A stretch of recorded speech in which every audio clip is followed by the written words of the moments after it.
everybody. It's 1 o'clock by me.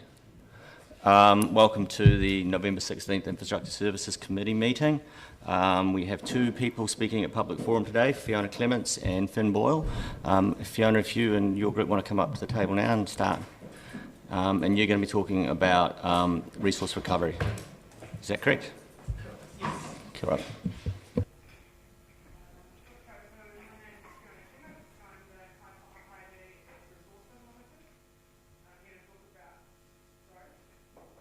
So you can push the button on the mic at the middle of the... This one? Yeah, got it. Right, now we can all hear me.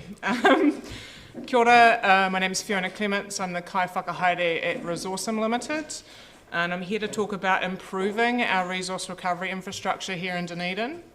I've been deeply disappointed and whakamā, or embarrassed, about the inaction on this issue for the past 20 years from Council. And I say that not to shame and blame anyone here, but to create understanding amongst you that this is a huge issue and one that will deeply transition our city from where it is now into the great little city we know it can be. Not just a pretty good plan D, but a plan revitalising our city whilst transitioning into the future we know we want. We now have a mandate from community, business and central government to make the necessary changes that are long overdue, and we see this challenge as a fantastic opportunity to create a first-class infrastructure circular system of resources for Dunedin and the surrounding areas. When I read the Stantec report, what I got from that was that all the green ticks were for community engagement and diversion of materials. But all we see and hear about in the media is conversations about landfill, as that seems to be the only option on the table. And when it's been proven that resource recovery and waste minimisation increases jobs locally and creates connected, healthier communities, it just seems a shame to be not supporting this low-hanging fruit in the carbon zero game. Having a functional resource recovery system which effectively... Sorry, just scrolled down to the wrong place.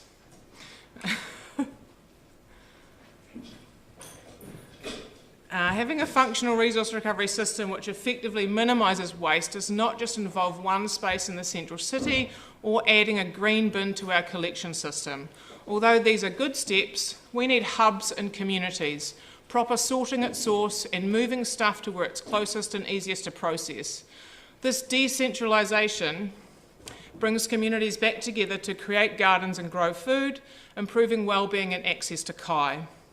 There are many gaps and challenges in this industry to be filled, and we see these as great business and community opportunities for small localised operators, and these are the ones who will be addressing these challenges and co-creating and designing a best practice system for Dunedin City as a whole. They need to be supported and championed by you to do that. In order to design this best practice system, we need to work with communities who are struggling with waste and accessibility to our current infrastructure. And in these communities and ultimately throughout all of Dunedin, I envision a co-creation of spaces where community members can come together with their waste or resources, which could be sorted into all factors of recyclables, inorganic waste, organics, compostables, and lastly, landfill. From here, ideally, there would be connections between the creation of compost and community gardens, which also facilitates the accessibility of healthy food. These decentralised systems are key to enabling communities to take control of the responsibility around composting, facilitating uptake as the infrastructure would be available locally, and that enables healthier communities, better access to food, and the infrastructure around waste management, because it's in their communities. Education and accessibility is also important for this to work. Ultimately, these hubs will enhance the health of our communities and increase public access to the infrastructure which allows the diversion of waste from landfill. The business sector also needs support to understand what and how to shift, enabling more sustainable business operations. And I've been talking to quite a few businesses around Dunedin in the past few months about this, including hospital businesses which on the main street put all their organic waste in their black bags, which in turn weigh 60 kilos for the rubbish runners. And I have a friend who works on those trucks and he struggles with that because they are stinky and they're smelly and they're really heavy. But this doesn't mean just adding a green waste bin to our services. It needs to go further than that. There are so many places here for improvement, but this also needs to come with a mandate from Council to do more good. Co-creating and designing a best practice system for Dunedin City as a whole could also mean looking at businesses like EnviroWaste and waste management and figuring out if their business practices and infrastructure is actually up to standard for the job that they're doing or will be required to do in the future. i.e. the magnet on our current infrastructure and EnviroWaste is in the wrong place to pick up the lids, so now they're going to landfill. So we need to be improving our infrastructure. So these kinds of businesses and many others who are working in waste management and resource recovery need to be supported and targeted to get the kind of funding they need to do the work that the Council wants to achieve. We know people who can and who want to innovate locally around these solutions, but they don't have the resources. They need to be brought in and supported to do this work, enhancing our systems and enabling these changes to happen. And again, we need a mandate from Council to require best practices in waste minimisation operations.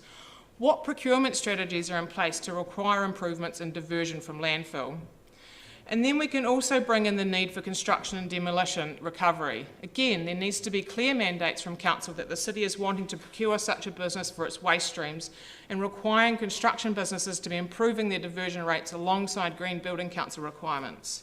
These opportunities are endless here for our city to enable its citizens to create a circular economy of resources. But without space to do any diversion, we will consistently remain only able to work in other needed areas, such as education and working with businesses to reduce their waste to landfill. Currently, reusing anything is hindered by this lack of space.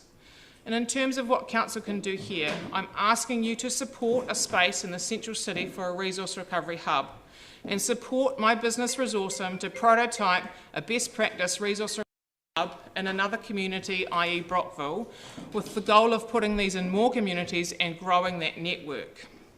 The community wants to have confidence that this will be a council that prioritises resource recovery in its carbon zero work budget. We require active participation and engagement from all sectors of society. And sometimes that might mean doing some things differently and collaborating with your community. My team and I have deep dived into what this could be, and we invite you to have continued kōrero with us to enable the community and businesses to thrive alongside a regenerative future. Kia ora. Thanks, Fiona. Any questions? I know that His Worship wants. You might as well start.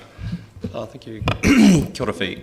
I'm interested in the tension between scale and proximity, and so when we talk about investing in infrastructure, often the debate becomes about what scale is required for that to operate, whether that's at a city-wide scale or at a regional scale or at a national scale.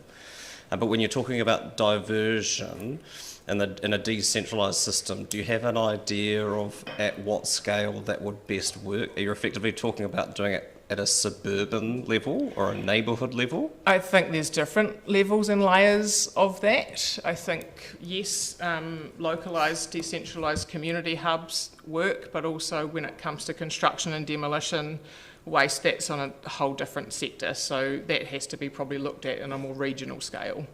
So there's different levels to it, yeah. Councillor Van der Vis. You identified a problem with 60 kilograms worth of green waste going in DCC rubbish bags. Was that your understanding, that it was stinky and it was heavy? That's just one anecdote from a friend of mine who works as a rubbish runner and picks up bags on the central city. Right. As a previous rubbish runner myself, 40 years ago, I put myself through university. I can assure you it's simply not possible to put 60 kilograms of green waste into a DCC rubbish bag. I don't believe you could even put 20 kilograms in. So in terms of it being a weight issue, not possible. The bag wouldn't take it. And in terms of stinky, well, that's a part of the job which I think is... Do you have a question? That is my question too. Do you have a question? My question is, how do you understand that you can get 60 kilograms of green waste into a DCC plastic rubbish bag? As I said, that's just one anecdote from a friend of mine who works as a rubbish runner. It's not a definitive number. Thank you. Councillor Walker. Yep, thanks, Mr. Clements. Great to hear some such illuminating aspirational thinking. I have a number of questions. First one is, I think you alluded to a couple of times to central city hubs and community hubs. What would they look like? I mean... Well, so I guess I probably don't have the whole answer yet, but what it looks like is a co-created solution, not just from what we think, but from what the community needs as well. So it has to be designed together. But I guess the way I see it is that a central city hub would be a place where resources are able to come and be sorted, potentially broken down, potentially reused, repaired, and also maybe it might have space for, say, artist studios so that they're closer to the resources, so they're able to reuse those things, because I also know that the council, the artist community need to be supported as well in this community. So that would be kind of bringing in, multiple things. And then there's also space for workshops and education as well around resource recovery too. It's been proven with Stitch Kitchen that workshops are one of the best ways to educate people, and I think that's a really great little feasibility study there that I've been doing for the past 5 years with that project. I guess my second question is, for many of the things you described, and I think you've probably answered most of my question, what are the main ways you see council engaging with those processes that you've described? A lot of it's support, I think. Support for businesses to not just be startups, but to actually progress through that and actually flourish. So I guess what I'm really needing is space. I can't afford space or a large enough space at this point in time to actually do any of that action and do any of that good work. So that's limiting me right now. The only thing I can work on is pretty much education and outreach. And it leads on to my third question. I guess you close by saying your main request is for space from council in the form of support or the space itself. How big is that space? What sort of space is it? I guess we think about Wanaka Wastebusters or those sorts of like kind of warehouse spaces that are able to be kind of made into a space by the community, because that's what it will take. It will take a community to create this space. I won't be doing it alone. I'm sure that there's a lot of people out there that actually want this to happen, and they will come in and support me to do that. Councillor Elder. Thank you for your report to us and your passion in this area. I was just thinking there is a number of groups like yourself in the community in different spaces, is that right? Yes. Yeah. Yeah. And I was just wondering, would it be helpful, and this is just posing a question, to have a group where they all met together and talked about the issues? And Sure, I've actually already started doing that. Starting next Monday evening at my workspace. We're going to start having those conversations and be inviting people to come and join us for those on a regular basis. Yeah. Yep. Oh, cool. That's because I think there's a lot out there, isn't there? How many would you say just off? I can't put a number on it. I think what the problem is right now is that we're all in little pockets and we're not working together. Yeah. Oh, cool for that. Thank you. It's great. I'm glad to hear. Councillor Blockages. Are there any communities, cities, places where there are working models similar to what you're talking about? Of decentralised systems? Yeah, decentralised systems. Off the top of my head, none that I'm aware of. Do you guys know of any? Auckland is pretty much doing that at the moment, yeah. I don't know if anyone's done any investigation to what Zero Waste Auckland is looking like, but they are actually doing a lot of pushing in that area alongside the Zero Waste Network. Because, the idea of localised and neighbourhood composting is pretty appealing, because we've had examples of large green waste collection that have not worked very well at all for composting, and then there's quite a lot of green waste being collected in Dunedin currently, and it's all just going to landfill, just to a different landfill. So have you got any particular pockets or places or spaces where you think you could get started with that? I think our under-resourced communities are probably the best places to start, such as Brockville, Corstorphine, Caversham kind of areas. They're the ones that can't afford to participate in this infrastructure, and I think if we wanted to bring up a community into a healthier level, then that would be where I would start. Thank you. Plus, I've already started having conversations with Brockville, so... That's a good place to start then. Councillor Barker. Thank you, Chair. I just wanted to check on whether you'd had engagement around consultation on this plan. Yes, I did speak to that earlier this year, but I haven't seen any action or any reports back or anything yet, so I really don't know where you're at with it. That's a good question back, thank you. I was going to just comment on Objective 9 where one of the policies says the DCC will, not comment, ask a question somehow. The DCC will partner, have you heard that? Under Objective 9 it does say here clearly that the DCC will partner with industry, businesses and neighbouring councils to build local capacity and capability that will increase the quantity and range of diverted material that be collected and processed in the city, region, South Island. I guess that's why I'm here. Is that due to frustration about the lack of action on this? Yes, absolutely. Thank you. Councillor Lord. Yeah, thanks, Fiona. Oh, I've just got a question. I'm just wondering how you would address it, and maybe it's a need for perhaps lobbying central government, but the reality of it is that we as a city are trying to do some things. We try and separate plastics and glass and all those sorts of things, recyclables. But then on the other hand, there are competitors that simply just are volumetric. You fill a bin with whatever you want and they take it to a landfill and dump it. And how do you think we should address those issues when perhaps nearly half the city's waste is taken by other enterprises? As I said, you need to create mandate for best practice to be happening in circular economy spaces. The council actually needs to go out there and say, we want resource recovery and diversion to happen, and we are tendering for businesses that can do that for us.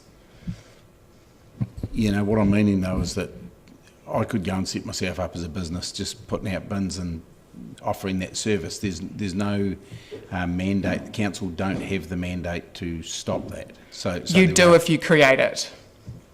Does the council want that to happen? Do you believe we can create it? Yes, absolutely. Yeah, I'm not sure if we can or not. I'm asking the question. Yeah, I absolutely think you can. If I can ask a follow-up on that, I think Councillor Lord's basically saying that we don't have the authority to enforce sometimes, but you're saying that if we create the environment itself will help make people make the right choice, even though there's a cheaper option out there, will create a social change that will stop them using it. Is that? That and education, because the community has no idea that they need to be reducing their waste or recovering resources. So there's a lack of education, education need that comes alongside that as well. You can't do it without educating the community and businesses and schools and everybody. Like all sectors of society need to participate, because we are the ones that are processing the waste as people. We need to be participatory in the system to recover the resources. Great, thanks. Councillor Hulham. Thank you. Tēnā koe. Thank you for your mahi. And I also, like Councillor Elder, loved it how passionate you are about this. And I also sense a little bit of frustration in your voice. Is that correct? And if so, why is that? Like, what has really made you feel this way? I guess it's inaction. I believe we're 20 years behind where we need to be. But I also think that that's a great opportunity for us to instill some best practice. We've got a whole bunch of case studies from around the nation as well as overseas that can show us what that best practice looks like. So we now have that opportunity to actually do that for our city and make it a really great place to live in. Like I've just become a ratepayer in the last month here in the city, and so now like I really feel like I have a mandate to speak to you on a deeper level because I'm participating in that system more. congratulations on a house purchase by the sound of it. But I'd also add that people who rent, their rent money goes towards, I've got a question, goes towards rates too, so, but well done.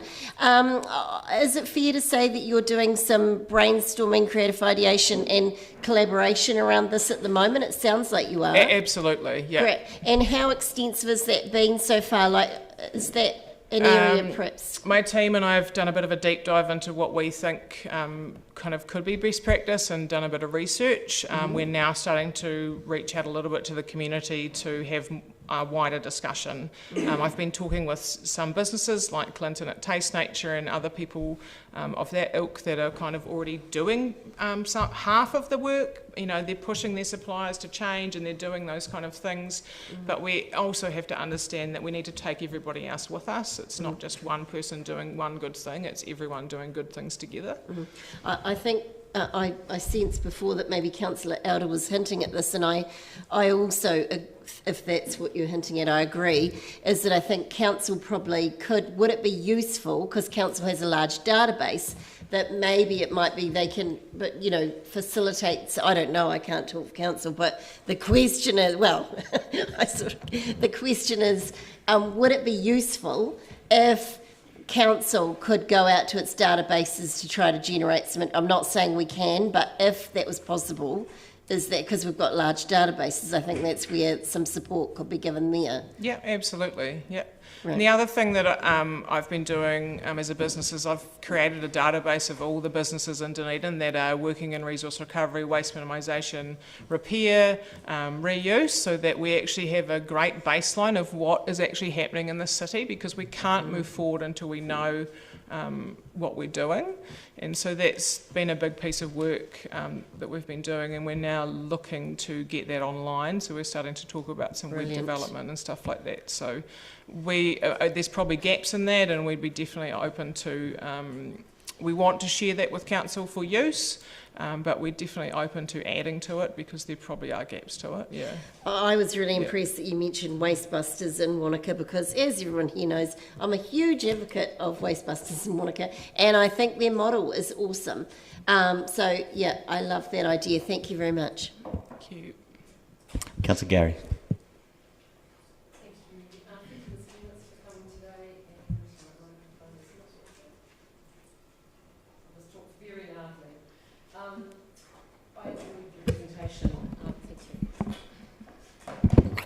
Enjoyed your presentation, and I had a question. I know you work well from Stitch Kitchen, and I heard you talk about education, and you kind of answered that, but my question is around the mood of the community, because I think you probably have a really good sense of that from your work to date. What do you sense is the mood of the community, the readiness for this? So ready. They're so ready. The Brighton community are really ready for this. I've been talking with them because they are starting to petition you to stop the landfill that's going into the area, but they actually want resource recovery to be happening, and they want to be community minded, and they want to be doing things together to actually solve that problem so that we don't need to have as big a landfill.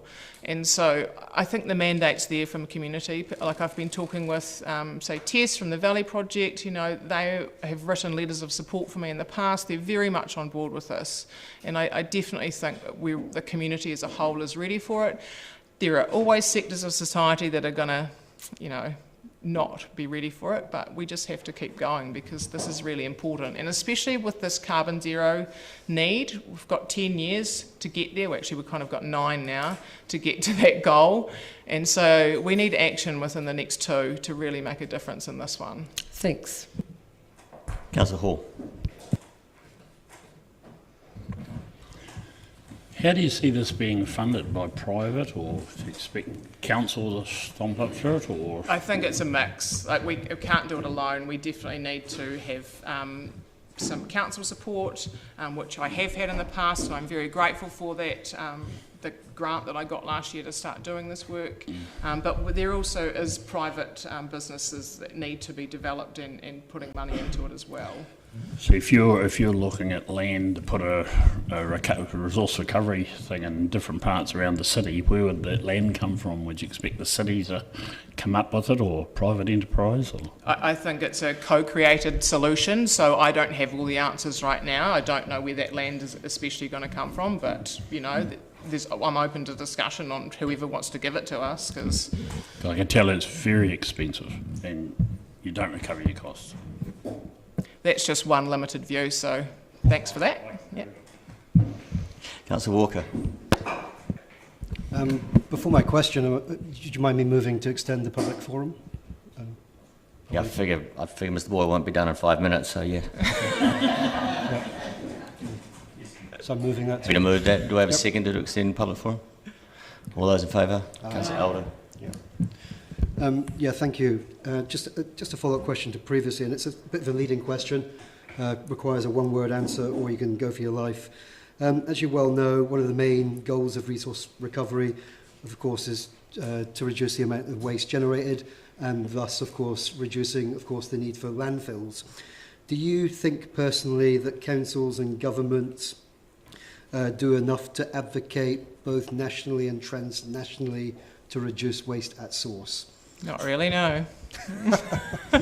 I know that central government is working on product stewardship at the moment, which is very much needed. It shouldn't just be an ambulance at the bottom of the cliff situation. We need to be tackling it from the top, but we're stuck with all this stuff now, so what do we do with it? Thanks. Well, I've just got a couple of quick questions, and thanks very much for your presentation. And it's pretty obvious that you are very much across this. And as you were presenting, I was thinking it's been almost 18 months since the waste jam, and I can understand that there's not much concrete that can be seen out of that. So is that part of what you're seeing in your frustration? Is that we've talked quite a lot, but you want us to move on to the next step? Yeah, we need some action.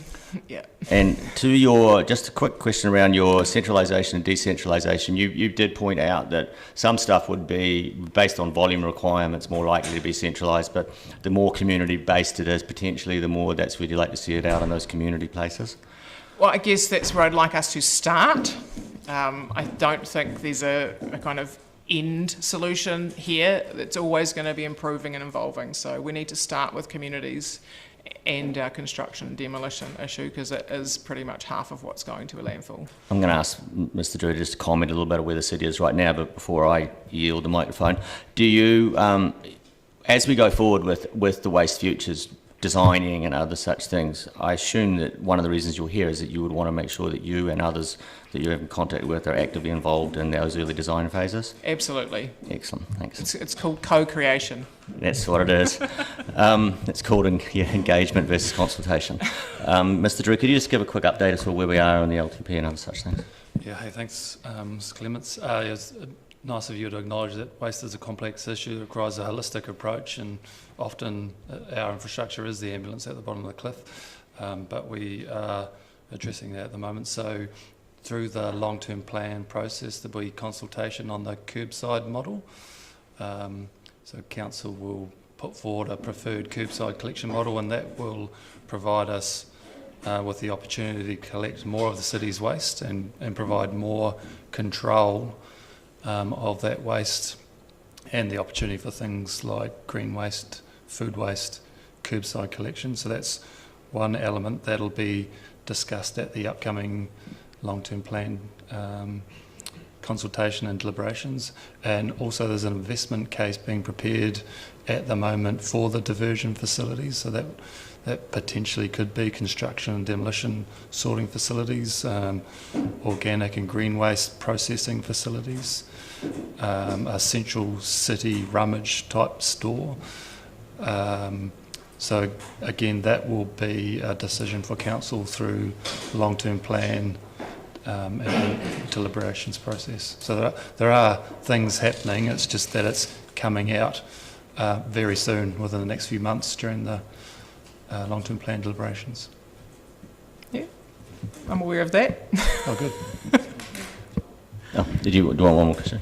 Oh, Councillor Bradish wants one more question. Oh, just another question. Do you actually have a plan for a neighbourhood, resource centre, or regional, like very local, or for a particular area of the city or an overall? I haven't specifically deep dived into what that looks like because I believe it needs to be created with the community, not just top down.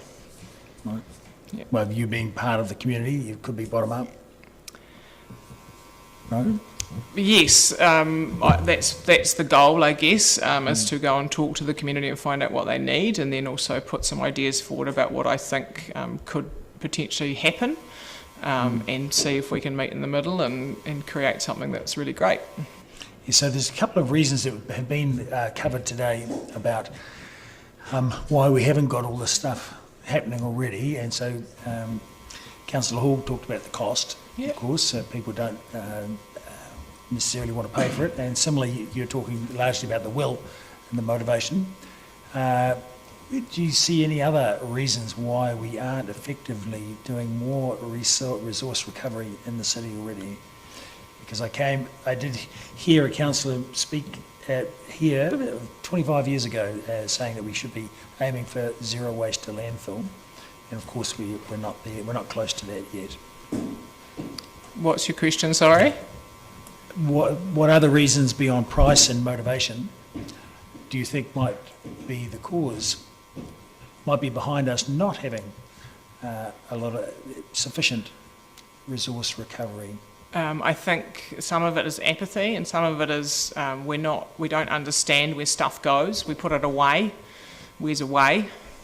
I know very, very much that away is actually papatūānuku, and I'm not okay with that. And so that's what's driven me to be here today. But I do think that other people are very disconnected from that system.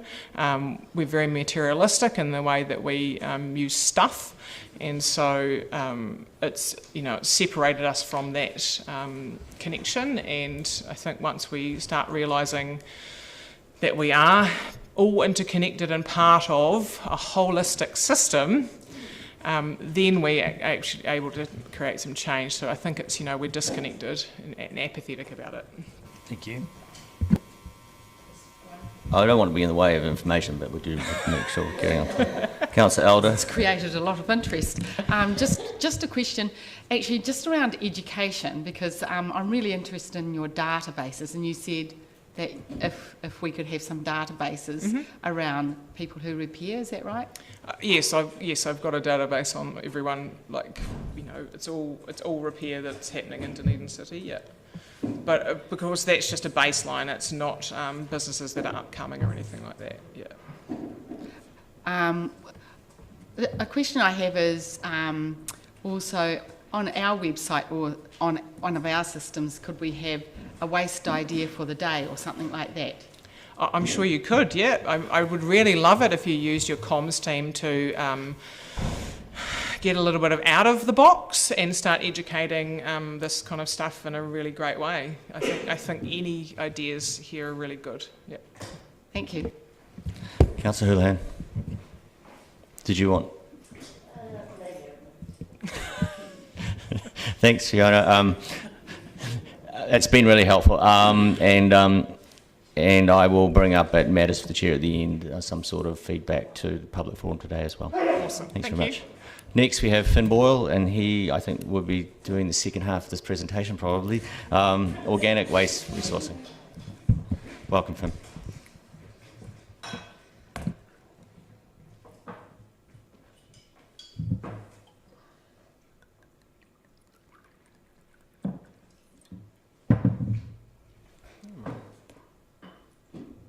All right.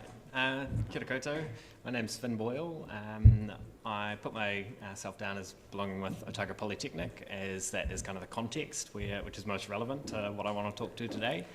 At OP, I am the project manager of Pōpopo, which is our new organic waste resource recovery facility on campus. And I want to use that as an example of the kind of model that I'd like to see Dunedin City take on board. So this is absolutely in support of what Fee just presented. It's completely in line with the kaupapa of community-managed, community-engaged resource recovery network. Essentially, what I want to talk to is my vision for a centrally organised but distributed network of community composting sites across the city. a little bit of background to where I'm coming from on this. This has basically been my centre of research and work for the last few years. In 2018, I did a tour of the entire country trying to visit every different organic waste resource recovery site I could on many, many different scales, from individual household worm farms through to the Christchurch citywide industrial facility. I visited sites across the entire country and at pretty much every scale, and using many, many different methods. The essence of what I want to speak to is that I am really concerned that as the council moves forward on its existing idea in Waste Futures to put forward a green waste recovery system across the city, I'm really concerned that that is going to turn into a model which is enormously centralised, very industrial, very resource and energy intensive, and very, very disconnected from community. An example of what this looks like is the Christchurch City Council system.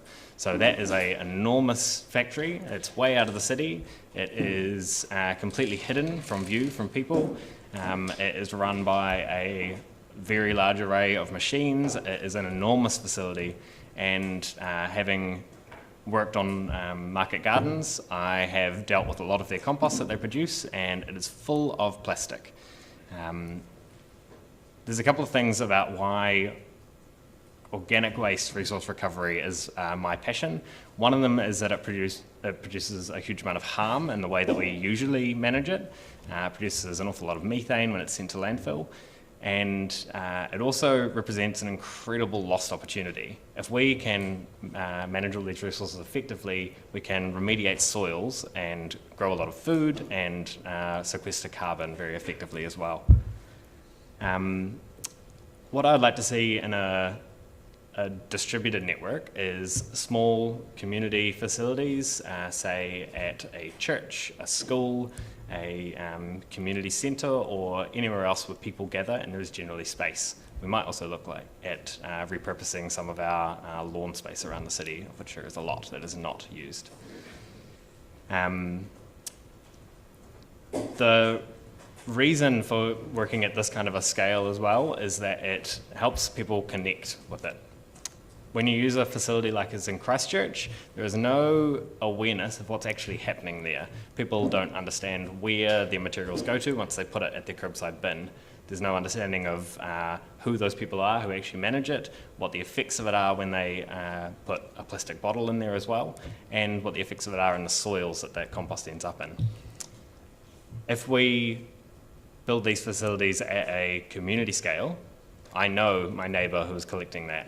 I know the person who is turning the compost. I know the person who is growing food with it. I can actually see what is happening there, and I can build a connection and relationship to those processes. The how of what this could actually look like. So if we were to adopt technologies such as, there's an American company called Green Mountain, they produce a technology called Earthflow, and it is a containerized in-vessel composting system that can be purchased for around about $100,000. It's exceptionally scalable.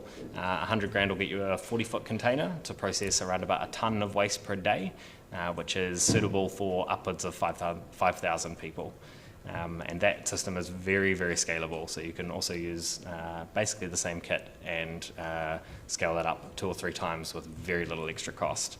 This can be done in a space that is about the size of this room with very, very little supporting infrastructure.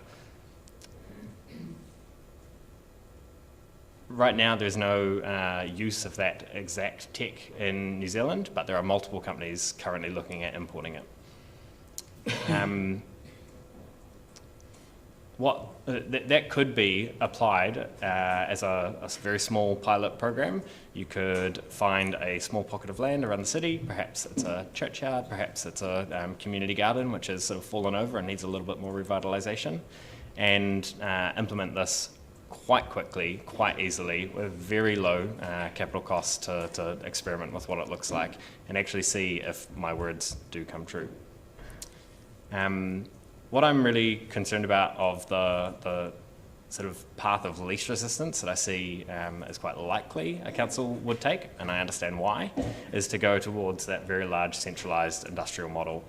What I'm concerned about in that is that holds financial economics at the heart of decision making and any contracts that are produced there. What I don't see in those contracts is community wellbeing and soil remediation being the core values of how those are run. That financial gain is the main thing that is looked at. Large corporate bodies, such as what Council currently works with, EnviroWaste and Waste Management, don't tend to embody these values very well, and I think it is imperative that we do this. These values are what actually help us to build a foundation of culture which can enable us to move towards that goal of zero carbon in the future. We can't just look at it as a technological change. Another thing I'm really concerned about is anaerobic digestion as a method of processing these materials. An example of this is what Auckland City Council has funded along with MFE. They've funded an enormous anaerobic digestion facility up north near Rotorua, I believe. The issue with that is that, so anaerobic digestion, so you don't know, if you don't know, is basically a method where you put all these materials into a vessel, you ferment them, you get methane off of it, you can burn that methane for energy, and you also get a small amount of liquid fertilizer out of it as well. The problem is you're turning organic materials into energy, and you can't put that back into plants immediately, and you're also turning that into a fertilizer which is technically organic, but it is not helpful for soil health and the biome there.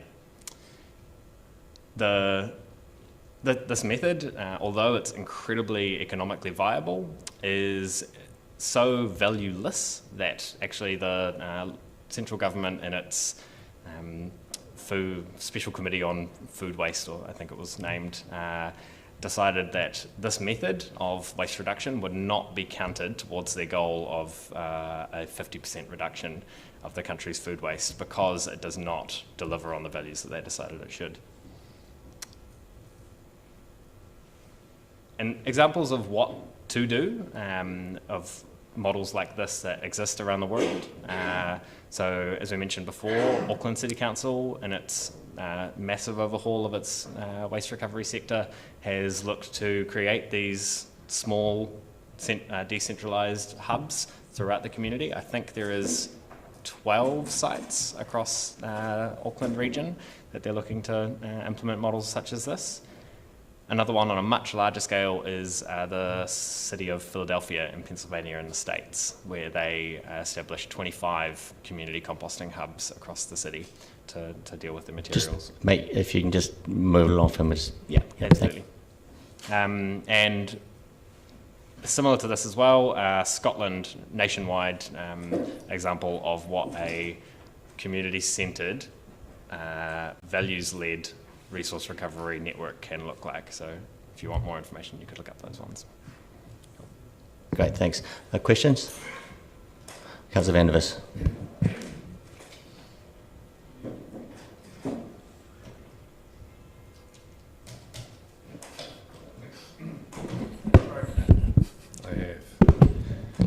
You've talked about the problems with enormously centralised systems, and I think we get that. And you've talked about smaller distributed networks, but you'd need quite a bit of capital to set those things up as well. What potential do you think there is for encouraging more people simply to have a couple of compost bins at their own home? Absolutely. I think that would be the best case scenario, as if we could encourage every single person in the city to deal with all of their materials. That would be absolutely wonderful. However, I sometimes let go of my idealism and deal with the reality that a lot of people do not have the skills, they do not have the space, and they do not have the capabilities to be able to do that. So I don't think it's feasible as a plan for an entire city. So you think that there is potential to get more people that do have the space and garden to do that, but that for those that don't have the space, that live in apartments, whatever, that you need these other smaller distributed networks? Yes, precisely. Okay, in terms of the number of quarter-acre sections and gardens that we have, and I think Dunedin has a very high number of them compared to a lot of other cities in the world. What do you think the DCC should do to encourage people that do have the space to do what is the ideal, that is to say, just simply make their own compost?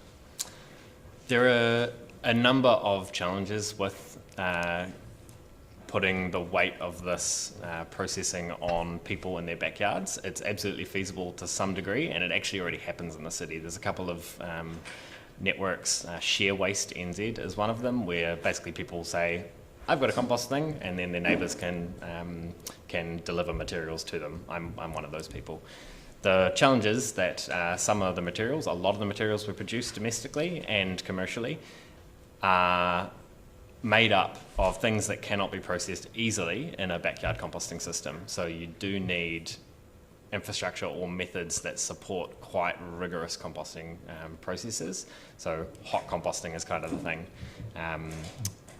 An example of materials that can't go into most backyard composts is meat, bones, dairy, compostable plastics. A lot of garden materials can't be broken down effectively, especially if they don't have supporting infrastructure or tools such as garden chippers. And so there is a level where it becomes. So if I've just got a bucket of food scraps in my kitchen, that's quite easy to deal with. But that is a relatively small amount of the widespread of materials that are actually produced domestically. Thank you. Councillor Barker. Thank you, Chair. I just have one question. I'm quite interested in the Green Mountain machine. Do you know if there's any government money that's available to maybe, if the DCC were of a mind to be the trialist for something like this, if there was any MFE money or any money in the government to help us buy one? Yes, I believe there absolutely is. We could look to our own city's waste minimisation fund, but the grants tend to be at a level that are not supportive of this kind of idea. So looking towards the MFE waste minimisation fund is very, very viable, especially if we consider the projected increase in landfill levies and thus the increase in the pool of funding for that waste minimisation fund. It's set to I think quadruple over the next 10 years, I believe. So you encourage the council to apply for this funding to do something like this? I absolutely encourage the council to apply for that funding, yeah. Thank you. Councillor Bradish. Yes, do you know if there have been any of those Green Mountain machines sold in New Zealand or Australia? I've heard a rumour of one in New Zealand, but I went to visit that facility about 2 years ago and they didn't have it operating at that time, so I'm not sure if it actually existed. On the Green Mountain website they say that they have one here. But I know of one somewhat secretive project I can't name, which is looking to import one soon, and I also have know of another one which is looking to import one quite soon up in Wellington. Okay, so I just had a quick Google about it, and it appears Glenorchy as a community is very interested. Have you heard of them? Do you know anything about that? I have, yeah. As far as I knew, that project was somewhat under wraps, so maybe it's not. Well, it's right there on page 1, so... Sweet. Well, that's great then. Which is quite encouraging. I don't know. Do you know if there's any progress there, or do you know anything about how they're getting on? I know very little about that project, really. Yeah. Thank you. Councillor Walker. Yep, thank you, Mr. Boyle. Awesome presentation, really interesting. A couple of questions. You talked a wee bit about the Christchurch model, and you alluded to the fact that it's very disconnected from the community. So I guess the question is, in terms of it's simply in terms of an operational basis, is it functioning well despite the disconnectedness?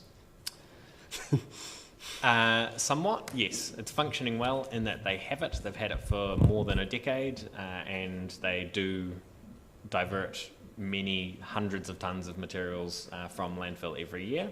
However, it's also really limited in what it can handle as well. So they currently do not accept food waste at City through Christchurch because they're concerned about contamination. They also have an enormous amount of contamination already in just the green waste collection.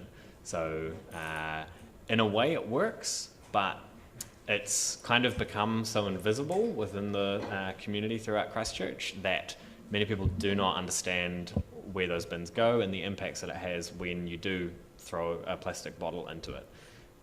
The reality is that it gets broken down into very, very small pieces, and despite putting millions and millions of dollars into equipment to try to filter out those plastic contaminants and other contaminants, it does still end up in compost and in soils and in gardens. Thank you. You also spoke about Auckland having, I think you said, 12 decentralised systems in place. First two-part question, how long have they been in place and how well are they functioning, do you know? So, to my knowledge, not all 12 are set up. However, it is part of the plan. Auckland City Council started moving towards that about 3 years ago, I believe. A number of those sites have been established. I'm not very up to date on the specifics of some of them, or of any of them rather. But they are looking to do it. I think primarily they're focused on non-organic materials. They often work with recyclables of all sorts of different forms, domestic materials, and not primarily garden waste and food waste. Thank you. And finally, it sounds like since I was a boy that Scotland's come on leaps and bounds. Can you please send that information you alluded to me? Yeah, absolutely. Thank you. And it really has come leaps and bounds. It's quite incredible. Councillor Lord. Yeah, thanks. Look, I was just interested in your comments about what you can't home compost, and just you particularly said meat and dairy and bones and stuff, and I guess, is that just generally because of the attracting vermin risk, or is there some other reason why you can't? Yep, it is primarily to do with vermin. It also has other health risks associated with it as well if people don't manage their compost bins effectively, which the vast majority of domestic compost bins are not managed in that way that it makes that really, really safe. There are different methods that can be used, however they're not very scalable and they generally take significantly more management and more input. So I'm a wee bit thick here, so I'm just going to have to ask the question. So when you say that, are you talking that they create toxins that are not good for the stock in the compost heap, or not good for us when we put it in the garden? Not good for us when we put it in the garden is the main concern, yeah. Yep. Nourishing pathogens, pathogenic bacteria and viruses that can live on there. Thank you. Councillor Houlihan. Tēnā koe, thank you for your mahi. I've been lucky enough actually to do a tour of Otago Polytech and the eating vegetable gardens and the, fruit trees and stuff. And I think you've certainly got a composting area, quite a large one, I think, and some worm farms, I think we saw, which is awesome. Does the Polytech do, encourage sort of tours of that or any education for the public around that? Obviously, do you do courses? I assume you do some courses on that, or what sort of things are you already doing? Yeah, great question. We have had the composting systems and edible garden on campus for more than a decade now, and over that decade there's been a lot of different education initiatives that have been related to it. I often get approached by community groups, whether those are schools or other courses around, or other just like interested groups, to come and get a tour of our systems and understand what's happening. We have been the site for Michelle Ritchie and a lot of her Organic Girl composting workshops, and the intention of the new site that we're building is to increase our ability to be able to host workshops like that. And so hosting workshops specifically on composting methods at home is a major part of what we're doing. Awesome. That'd be really great. Thank you. Councillor Elder. In part, that was one of my questions, was going to be about Otago Polytech, who seem to be modelling this behaviour really well. And I was just wondering whether your thought is that, in fact, large institutions like Polytech, uni or hospital, etc., are well placed to do some of these in-house kind of systems. Yes, yeah, absolutely. So that was the one of the driving ideas behind establishing this new facility at the Polytech was to test this idea in a way, was to develop a community-centered hub for recycling these materials, and to develop methods and devices, specifically a very large compost tumbler, to be able to see if we can produce at really low cost and without specific or specialized tools or skills, a method that would allow this kind of community scale composting to happen really effectively. And just one more question, as someone who buys compost every now and then from Blooms, and that is, in your composting system at Polytech, how do you deal with nasty weeds like convolvulus, wandering dew, etc., because that's an issue when people buy compost or use neighbourhood composts. How do you break those down? Absolutely, really, really good question. This is a perennial problem in the world of composting, how to manage those incredibly invasive weeds. It can be done if you have really, really effective hot composting processing methods. You can kill those seeds and kill those parts of the plant which will continue to live. However, you need a really rigorous process. So the method I talked about, that the Green Mountain technology, is very, very capable of retaining the environment you need to make sure that your compost does not harbour those invasive weeds. It's quite difficult to do at a smaller scale. We're attempting to build a device that will allow us to do that at the Polytech, but it is quite difficult. And it's also, that's one of the reasons why that domestic scale method doesn't really work very well, and it's also why you pretty much need to go towards hot composting as a method. Using worm farming or bokashi or anaerobic fermentation won't kill those very effectively. Councillor Radich. A direct question. Have you asked the Polytech if they wanted to buy one of these earth flow composters? Instead, I convinced them to let me try to design one.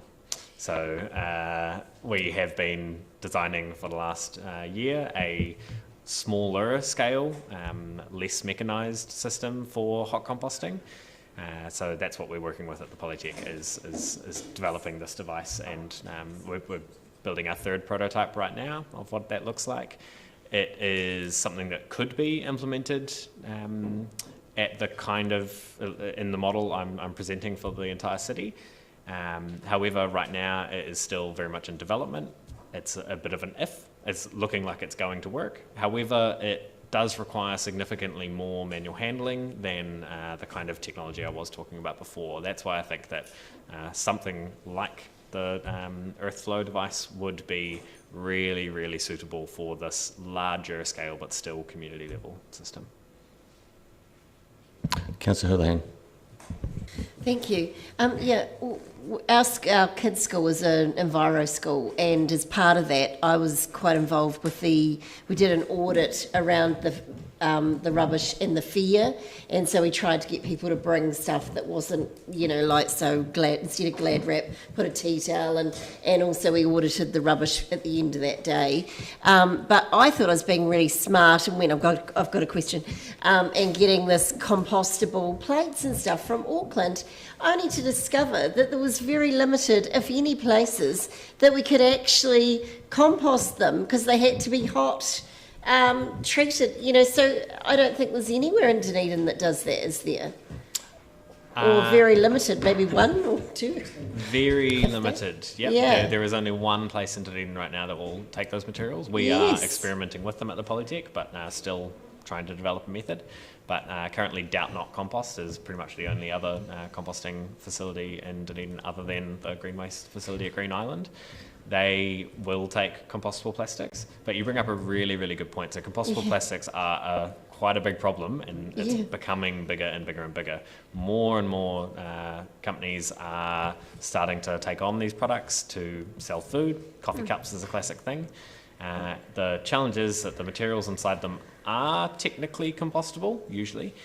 However, they require really, really specific conditions to be able to do that effectively. And one of the major problems is that right now New Zealand does not have any agreed upon definition of what compostable is. So anyone right now can produce a product, slap a thing on it that says compostable and get away with it. The central government is looking to bring in regulations around that, and there are international standards that most products do adhere to. However, because it's really unregulated, so a problem I deal with every single day is we get these little plastic forks, plastic cutlery that a lot of functions and catering companies use, and they say compostable on them, but the fact is that it is compostable plastic. However, it's made in a way that's so thick and it's in a form that means that it can't actually break down in the right environment. So even in a properly commercial system, such as the Christchurch one, it wouldn't break down effectively. So it's a massive grey area. Yeah. I think the only area I could take mine was Christchurch to be heated and treated, they said, after I got them.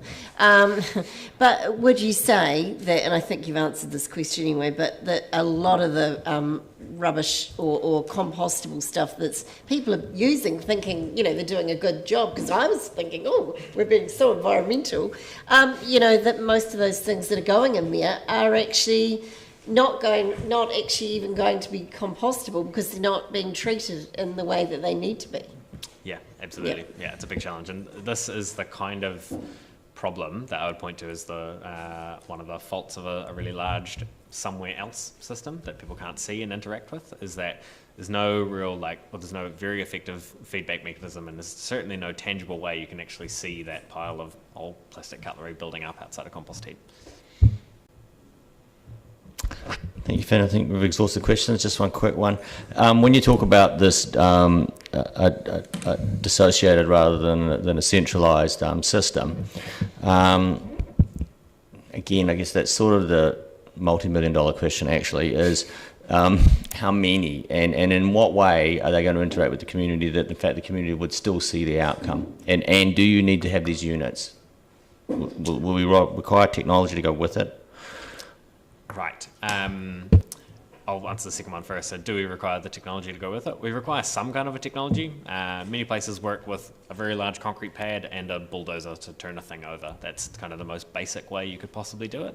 But it's not very effective. Things like weed seed we talked about, not going to get broken down in there. So a more refined piece of technology such as this is what I'd suggest.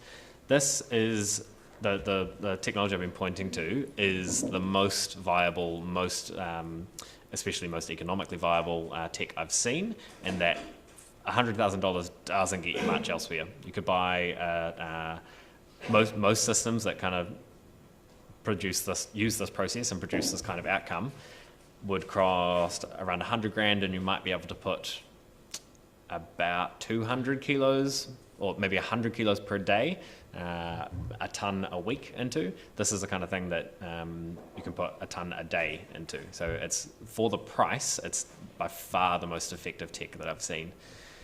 What was the first question? How many of these around the city do you think you would need? Yeah. It depends on the scale. I don't think they would all need to be identical. I would suggest that we start with one, identify a community. It might work very well in line with the kind of model that Fiona has been presenting. Perhaps Brockville is a good place to start. And the nature of this technology is that it could be designed specifically for the site. So if we identify a community and then identify a site, we can say, okay, we've got 200 square meters. What is the largest vessel that we can fit into that? So it is exceptionally customizable in that sense. Another way to look at this is that you could build this. The actual tech inside it is incredibly simple. You could build and design it yourself. That might cost $1 million to develop, but then you would be able to produce them for less than 50 grand a piece. So there's a lot of ways to go about it. Great, thanks very much. Thank you. I think I didn't say how many you do need, but I think a fair number. Give us a year. Okay, thank you. That's great, thank you. Moving on to apologies. We have no apologies, so we can move straight into the next item, which is confirmation of the agenda. And I move, does anybody want any changes to the agenda? Therefore I'll move that we confirm the agenda without any addition or alteration. Can I have a mover? Councillor Staines, seconder, Councillor Radish. All those in favour? Against? Passed. Item 4, declarations of interest. Anybody have any changes to the interest registry? Therefore, I move. Oh, His Worship. Yeah, thank you. Well, and apologies, I didn't pick this up earlier. While perversely I still qualify, I'm no longer on the committee of the young elected members group within Local Government New Zealand. Thanks. Thank you very much. Then I move that we note the amendment to the elected members registries as attached to attachment A and the proposed management plan for elected interests. Councillor Staines, Councillor Radich, all those in favour? Aye. Against? Passed. Item 5, confirmation of minutes of the Infrastructure Services Committee meeting 3rd of August 2020. Just as a note, this is the first time that these are actually being confirmed in the committees, and committees from now on will be confirming their own minutes. Anybody wish to move that this is in fact a accurate measure thing? Councillor Walker, second Councillor Staines, all those in favour? Against? Passed. Item 6, Infrastructure Services Committee Forward Works Programme. Any questions? I'm happy to move then that we note the Infrastructure Services Forward Work Programme as shown in attachment A. Move second, Councillor Walker. All those in favour? Against? Passed. Item 7, actions from resolutions of Infrastructure Services Committee meetings. Any questions? I'm happy to move again that we note the open and completed actions from resolution of Infrastructure Services Committee meetings shown in attachments A and B. Second to Councillor Elder. All those in favour? Against? Passed. Three Waters Activity Report for the quarter ending 30th September 2020. I welcome Mr. Chris Jones to present that today.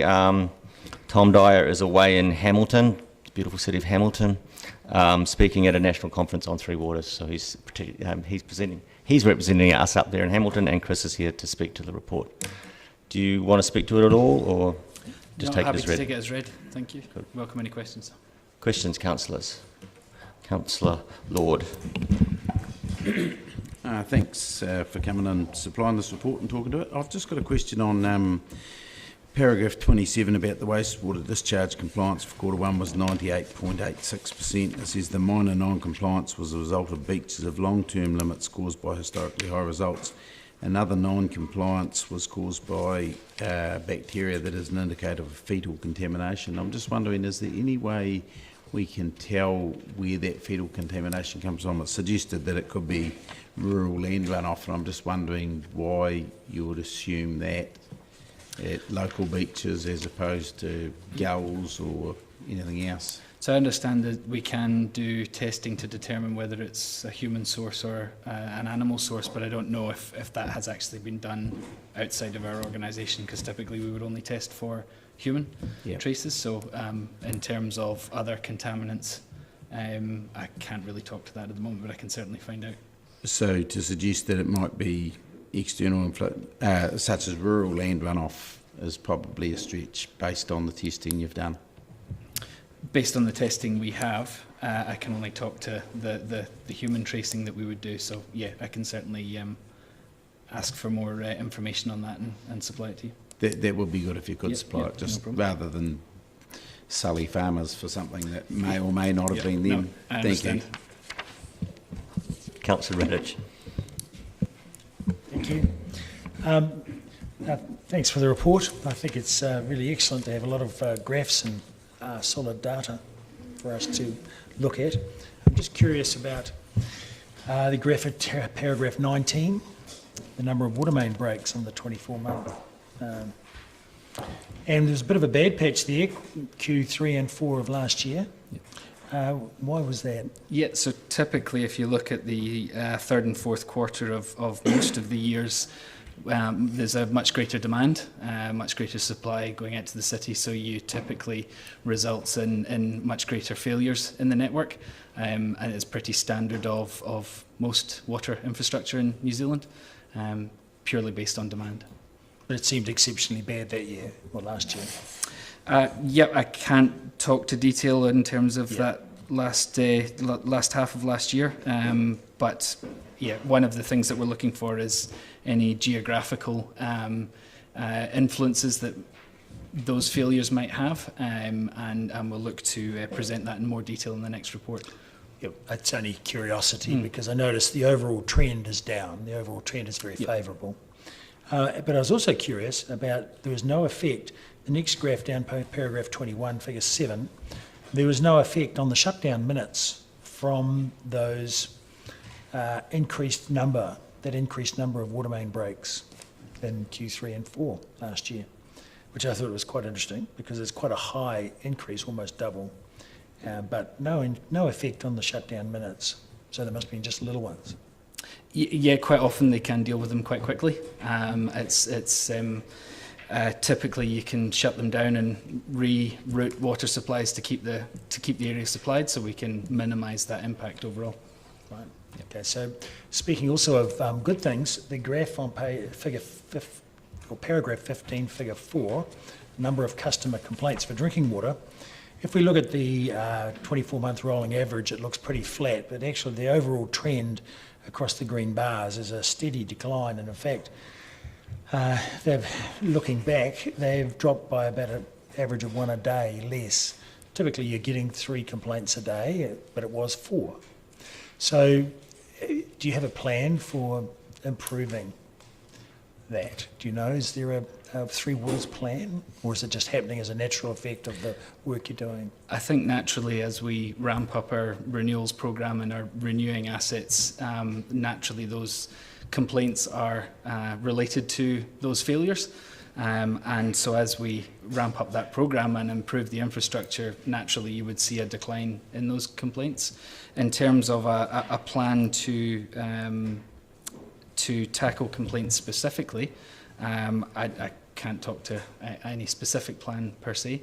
No, thank you. I'd just like to compliment the Three Waters on producing a graph that actually demonstrates, the improving quality of the water that we have. Thank you. As measured from the people of Dunedin, which is good. And similarly, we've got wastewater discharge compliance is increasing. Just Councillor, it's a great time to do that in speeches. Do you have a question? No. Other than, well, yes, I do. For the other one, there's these other 2 ones that are also really good. The foul sewer blockages have also had a remarkable improvement. And is that the same cause or not?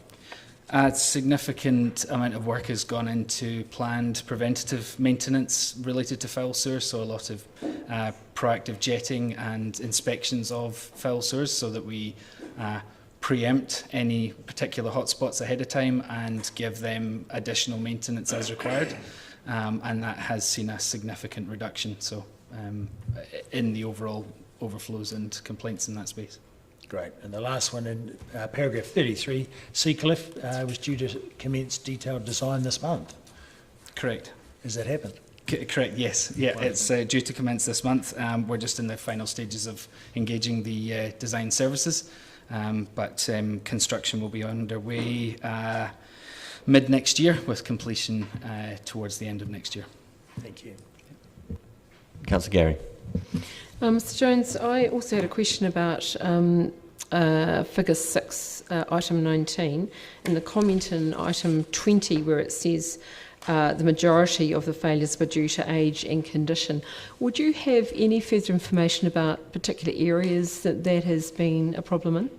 Yeah, so one of the questions that was asked before the meeting actually was around geographical oversight of some of these failures, so having better insight into is it a particular area of the city that's more problematic than another, or is the information more random across the city? So I don't have that information off the top of my head, but certainly would look to improve that in the next report for you.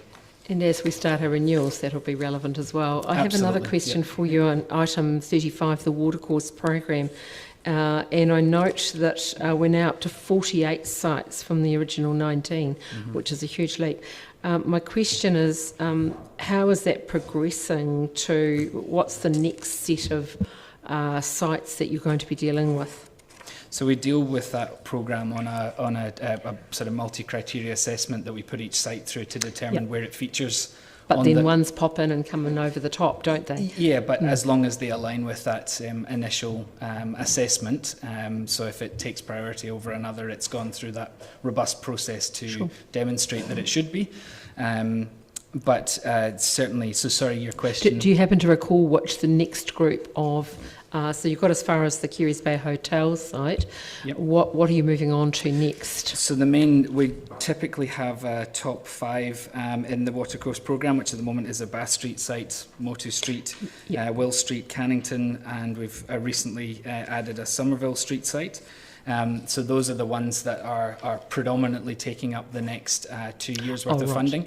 And I don't have the sort of the next 5 on the list. So what are you doing in terms of comms with people who were further up the list and now will be way down the list? I have no idea how far. Yes. How are Three Waters communicating with those residents? Yeah, no, absolutely. We have a very robust process for keeping people on the list informed, and depending on where you feature on the prioritisation depends on the type of communication you get, whether it's you won't hear from us for quite some time or you'll hear from us within the coming months or years, and we try to give people a steer for that. Obviously, when things change, it doesn't necessarily change the urgency of the need to respond. So what we typically do is look for short-term initiatives that we can do with those individual properties to make sure that they are safe and can last until we can get there to do the long-term solution. But certainly communication with stakeholders and property owners in this case is And finally, have imperative. those quick wins been quite well received by people? I think the majority of cases, yes, they welcome us getting involved because they're typically highly complex and difficult situations to resolve and often require the alignment of many property owners to get a resolution on a preferred And very stressed solution. people. Yeah, absolutely, absolutely. So now they generally welcome our involvement. Thank you for your work. If I can just follow up Councillor Gary's question. When we talk about these watercourse program, is this the non-city asset stormwater program we're talking about? Correct. So this is the private infrastructure that we then, once we do anything with it, becomes an extension of our stormwater network. And then my question really to follow up Councillor Gary is, do you get a sense that is this number getting bigger based on the way we're resourcing it, or are we, or not? I can't ask you if you think we're resourcing it correctly or not, but the question I'd like to know is, do you think the number's getting bigger or not? I think the very fact that we were 19 sites when the report was published, and we're now sitting at 48 and increasing, says that yes, the problem is definitely growing. Yeah.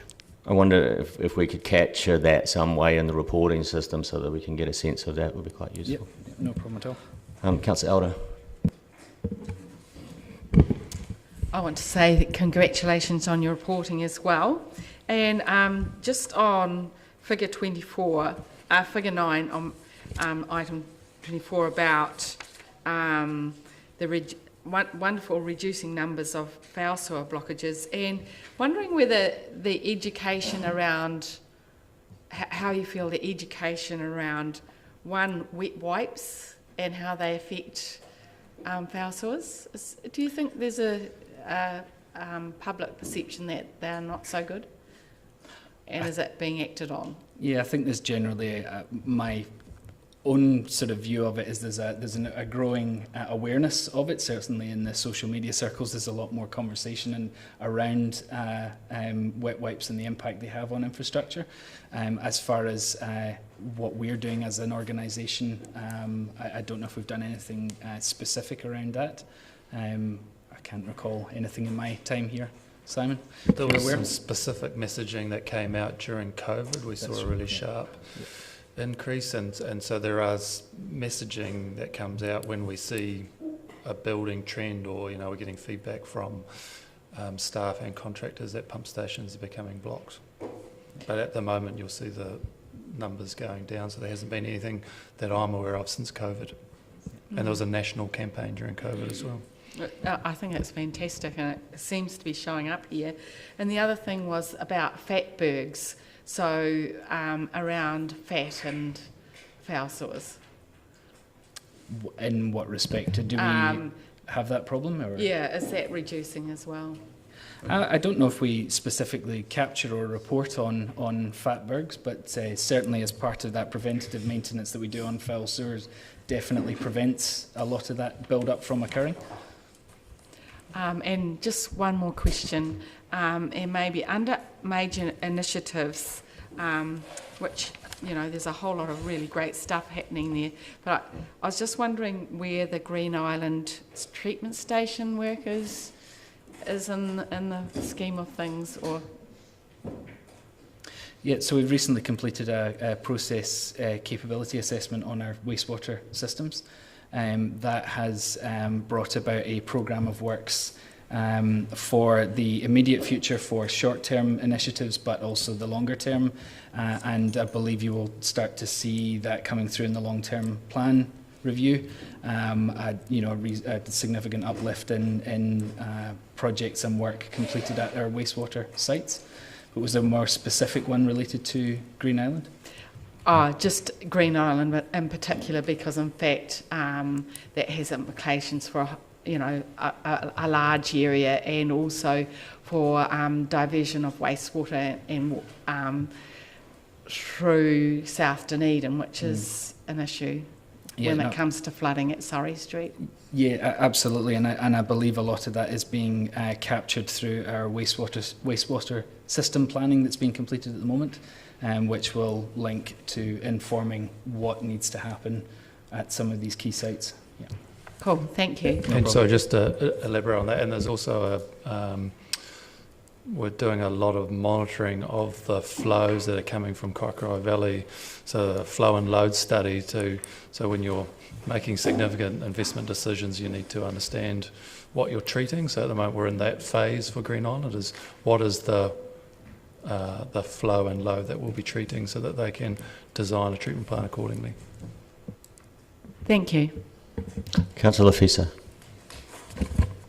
Tēnā koe, Mr Chair. Tēnā koe, Mr Jones. Thank you for your mahi. My quick questions relate to paragraph 25 and 36 and the summary of considerations. The first quick one about the main causes of the blockages of the foul sewers. Please forgive my ignorance, but how do roots get into the system? So with an aged infrastructure, you typically see separation in the pipelines, and then the roots obviously look for that nutrition in the pipeline. Okay, and the smart water meters, has the formal contract acceptance come now or been confirmed? It hasn't. We're aiming for tenders board submission next week for that paper. And finally, the impacts on Māori impact statement. So I'm just checking with Mr Drew, I think I know the answer, but I'm just checking that the principles of Te Mana o Te Wai, have they been put through or had oversight by the mana whenua of the Māori Participation Working Party in relation to this work? Probably only in relation to the Three Waters reform that Mr Dyer spoke about previously, but I guess that statement's more about we try to manage the network holistically, and that public-private investing in the private infrastructure is part of that. We can't manage a stormwater network in pieces, it needs to be holistic. Thank you. Councillor Radich. Another item of curiosity, Bath Street, we were talking about before, I noticed is well dug up at the moment. Is that part of this watercourse program, or is it something else? Absolutely. So the work that's going on at the moment is very much investigative work to inform the detailed plan, and that's to confirm locations of assets, to then know where is the best location to install future assets. Thank you. Very good. Any more questions? Councillor Barker. Thank you, Chair. Mr Jones, I do have a couple of questions. Just on one graph, there was a target for response times, and it was measured against that. And I just wondered, just for comparing areas, whether there were targets for customer complaints, water main breaks, unplanned shutdowns, a number of blockages. The context is that we're going into the 10-year plan process, and we should be looking at the levels of service, obviously, that we are giving to our customers, ratepayers, and I wonder about the measurement scale in these. In relation to... Yeah, so are there looking at targets? Because there was targets for one, there was a target exceeded on the response times met on number 12, but there weren't, I guess, targets or benchmarks for the other graphs, and I wondered about that. Yeah, no, so I suppose what drives the response times for the customer calls is around how quickly the contractor might arrive on site, so specifically driven by a KPI within the contract. But in terms of that's specifically what that customer response time, as opposed to somebody necessarily phoning with an inquiry. Is that what you're... It was just that there was a target for that graph, but there weren't targets for the others. So it's like, are we doing well on some of the stuff? Like, do we have a lot of breakages in our system? Obviously, when we're going to be talking about investing in for the 10-year plan, how much of the system is broken? Are the complaints getting worse over a 10-year scale, etc.? Do we aim for a certain number of breakages that are acceptable to our public in our service levels with them? So would a benchmarking of our how we feature against other areas, or how we feature nationally, or something like that, just to understand, because sometimes we hear infrastructure is broken, but it's like, is it I shouldn't say at an acceptable level, but how does it compare? That those scale things might help. And my other question was around wastewater in general. Recently, I've been on a panel for a resort consent application for a centre city building, and one of the issues of concern was around wastewater's infrastructure ability to cope with more intensive dwelling, and through the 2GP, etc., we are looking at having more intensification in the centre city, and I just wondered whether this is going to be, how big the issue is, and is it going to be addressed? I think that would be, it is a big question, but I think through our wastewater system planning would be where we would look to address those problems and look to factor in the growth that we now need to be considering in all of our infrastructure development. And is the centre city quite an area of concern? Because obviously being on a panel of this, and this was an issue that was causing great concern about okaying the consent or not okaying the consent, and we didn't have a quantum to say this is a big problem or this is not a big problem. So I just wonder whether the centre city is an area of importance or urgency. Yes, I suppose what would drive specific comments there, or comment there would be what are the details around the development, and every development's obviously different, and can the infrastructure cope or not is very specific to what's being asked to be developed. So I can't give you a scale of is it a big problem or is it not, because it's very much driven by what's being developed. But again, through our renewals approach, pipeline renewals projects, etc., we're obviously looking at opportunities where we can improve that capacity wherever possible. Cool, thank you. Thank you. Any more questions? Do I have a mover to note the report? Councillor Radich, seconder. Councillor Hall. Councillor Radich, you want to speak to it? Briefly, I think it's a very good report. Well done. Thank you. Anybody else wish to speak? Councillor Lord. Oh, well, I suppose I'll just make the comment about the paragraph 29, was it, where it talked about 27 talked about the bacteria and suggesting that it was rural land runoff, and I just thought I'd rather things like that weren't in there unless they had proof that it was. Anybody else? I just want to thank staff for this report and acknowledge Mr Jones's acknowledgement that there was a question that I'd asked for the meeting about can we have better understanding of some of the spatial relationship to some of these things, because although we're used to sitting in the centre of town, obviously places like Waikawai have their own water treatment plants, and so we do have some non-connected sections of the city that are all aggregated into support, and I very much thank you for your response, which is you shall try better to make that available to us next time. Absolutely. So I'll put it, all those in favour? Against? Passed. Thank you very much. Thank you.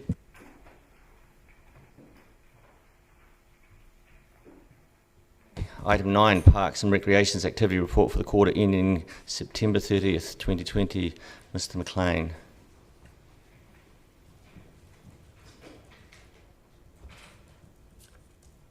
Do you wish to speak to it at all? Thank you, Mr. Chairman. Just take the report as read and happy to answer questions. Great, thanks very much. Councillor Barker.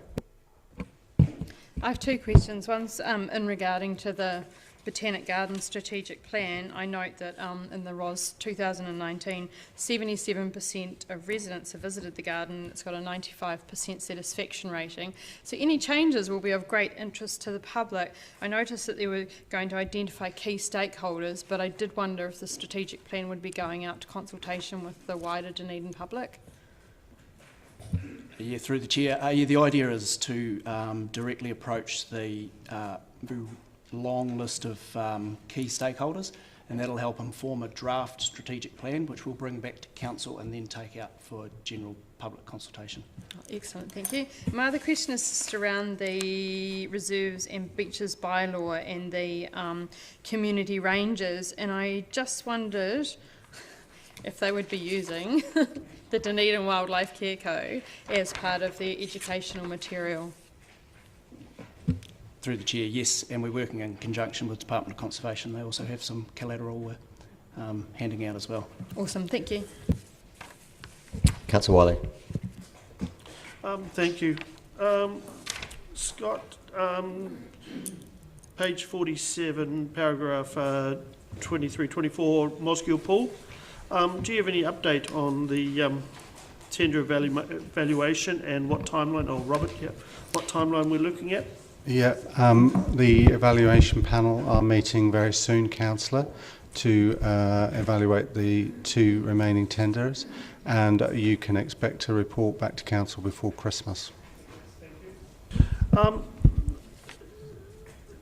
Paragraph 36 on page 48, City Sanctuary and the Great Kiruru Count.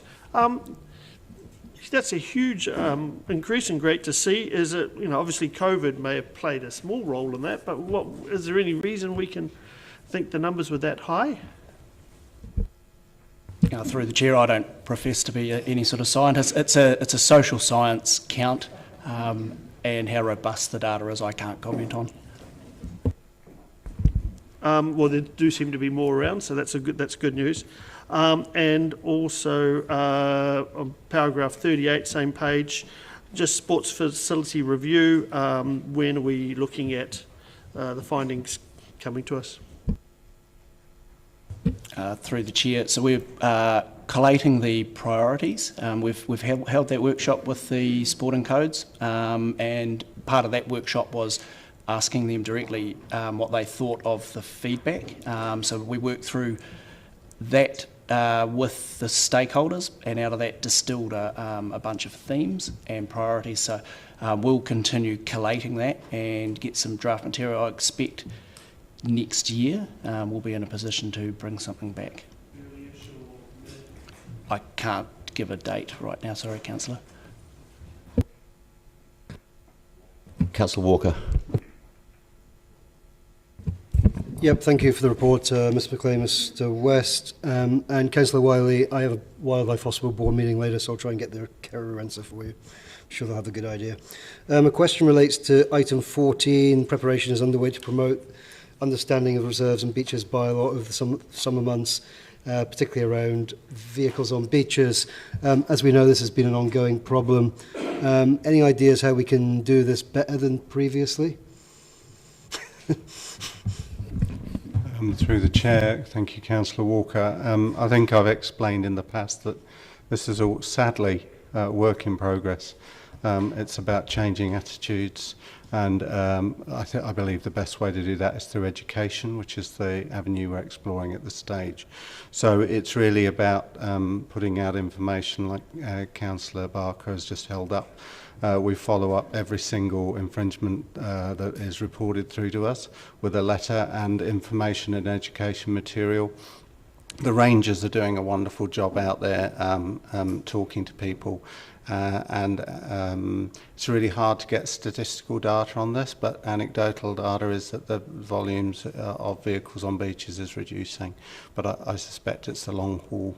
And there's a subgroup that meets with parks and cross-council staff that meet every month through the year just to look at options ranging from education. And you'll recall last year at Long Beach we put some barriers in the way. That's a kind of a last stops saloon sort of thing.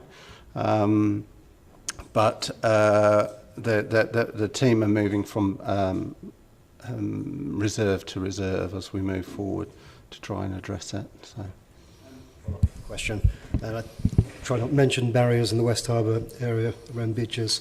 Has there been, I mean, in terms of this, and I agree with you fully that it should be education that we address this with, has there ever been an attempt from this territorial authority to have a conversation at the national level around, I mean, I guess in conjunction with other TAs, around the possibility of having a national campaign around the detrimental effects of cars on beaches? Not that I'm aware of, and I do recall councillors in the previous triennium referring to particularly car manufacturing adverts showing cars on beaches as an issue.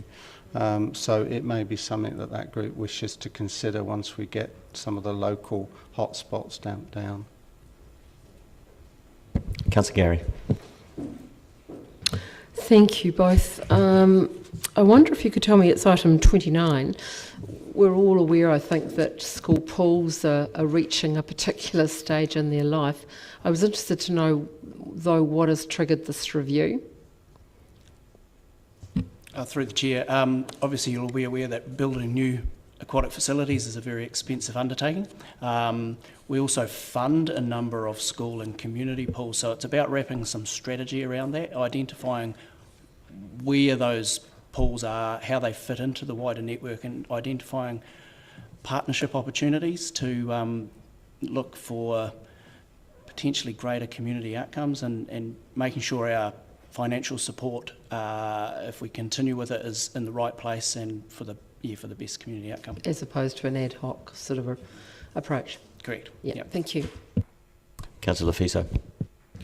Tēnā koe, Mr Chair. Tēnā kōrua. Thank you both. My very quick question relates to my increasing frequency of senior moments, so I can't remember, but I'm referring to point 11, the MB funding. Is that the second year that this has been done? And was there COVID funding available for this work stream or not this year? It's actually the third year, Councillor, that we've received the funding from MB. This year we also allocated funding in our operational budget, so it's allowed us some scope to increase the avenues and the security. Councillor Van der Vis. Regarding the Mosgiel pool, your tender process is now at second stage. Do we have adequate funding in the budget for what you anticipate, or the extreme cost of new pool facilities has just been mentioned? Are we going to have to look at extra funding down the track? I would not want to second guess so as an evaluation team we'll be evaluating them without the prices. So the evaluation team have not seen the prices at this stage. Okay, given the estimate though that we had originally, is that currently fully funded or in budgets or not? I think Chevy goes. Councillor, because Rob is on the evaluation team, so he has to be careful I'm not. There's a report coming to Council on the 8th of December which will outline where we're at with the pool, and so that will include the results of whatever the open tender prices show.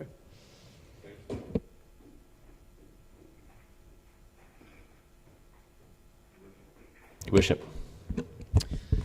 Thank you, Mr Chairman. On the Kiruru account, I think, paraphrasing Trump, if you test more, you find more, or words to that effect. But my question was about the Strategic Aquatic Network Review as well, and I wholeheartedly support it at a strategic level, but in terms of the information that you need to make it useful, a lot of these assets aren't currently in our ownership. So how are you going to get the information that you need, or is it, he suggests cynically, a case of where there is investment and work required, the condition assessments will be more than forthcoming?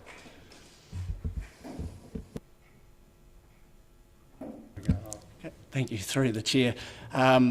We'll be working pretty closely with the Ministry of Education, for example, and schools.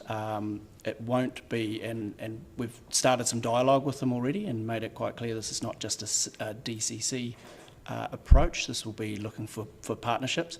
We're aware of the condition of some of the pools, so it's not going to be just we're going to take on the problems of the aquatic network. It's looking for opportunities, and particularly, as I've mentioned before, where we can seek greater community outcomes, perhaps rather than just school kids accessing the pools. A very comforting answer, thank you. Councillor Houlihan. Thank you. Can I clarify the mowing and tidying up of grass vegetations around the city? Does that come under Parks and Rec? Through the Chair, on Parks and Reserves it does, yes. Right. So there has been a lot of comment on social media, not that everything on social media is true, but just that seems to have been quite a bit of neglect, they're saying. It's like quite a few numerous comments. Is there any truth to that? Have we stopped doing it, or slowed down, or changed the way we're doing that? What? Sorry, what was that? Yeah, are you talking about berms? For the verges of, like all around. That's probably in the road reserve, isn't it? Yeah. Address that in the transport activity report. In transport, right, okay. Right. Can I ask also, how many drinking water fountains do we have in any of our sports grounds? Through the Chair, I can't answer that question right at the moment, sorry. Right, so do we have any? We would need to go away and find that answer. I wouldn't want to guess an answer. Okay, thank you. Have you been approached by any people wanting to put water fountains in sports facilities? Over the years, possibly. We get, Scott and the team get approached by a number of different people wanting different assets and different things considered as part of sports grounds and facilities. Okay. And is there any reason why we couldn't have more fresh water available around the city, and especially on sports grounds? Through the Chair, for everything, every asset we put in, so there's some capital required, and then there's some operational budgets. If you're referring to donated drinking fountains, the lights, so they come with a cost. They come with a cost of installation, come with a cost of maintenance, and then again further down the track renewals. So yeah, we are working within the budgets that we have. So every new asset we take on, we have to decide and look at how we manage that within existing budgets. Thank you. Councillor Elder. Just a couple of questions. It's great that University Oval Field number 1 has had an upgrade, and I was just wondering what the cricket people are saying about that. New Zealand cricket is saying about it. Through the Chair, we haven't had any direct feedback from New Zealand cricket. Anecdotally, it's the ground staff are really happy with the upgrade. The CEO of DVML has made contact with me to say it's looking really good. So yeah, we haven't had any significant cricket fixtures on it just yet. So we are happy to report that back once we have a fixture on it. All right, so we can put our hand up for more matches maybe. The other question is just under the strategic plan for sports and recreation facilities, we recently did a playground review, And I was just wondering, is outdoor recreation and playgrounds within that strategic review, or are they separate? Through the chair, that's two separate pieces of work. Okay, thank you. But I'll just add to that, though, that you know, the parks team have got the playgrounds, the sports field facilities and tracks.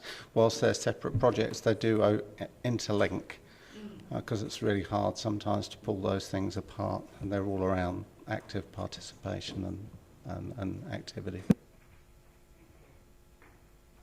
Yeah, I just have a question which we're trying to figure out where to ask the question, because it actually comes from the previous meeting. It was items for consideration for the chair, and it was something Councillor Hall asked about the management of Bethune's Gully plantation, and I know he got an answer. I was wondering if, and we figured basically just ask in the activity report period for the appropriate unit, which was Parks and Recs. Could you just give us the answer that he got? Just a quick summary of it. Through the chair, I've passed on to Councillor Hall some documentation I found. It referred to a harvest plan that was awarded to City Forest back in the 90s. It was for maybe a 5-year period. There was also a revegetation planting program with natives that was tagged to that. It appears to have been carried out.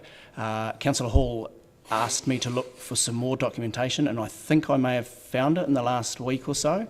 Looking at it, it's got some more information, but yeah, I haven't had a really good chance to have a look at that at the moment. So I was CC'd into some of those answers, because the question, I guess this question now is, that's also the area where a lot of mountain bike tracks are existing right now, and I believe in your answer you were saying that in and of itself it was becoming a recreational reserve among those particular trees. Is that correct?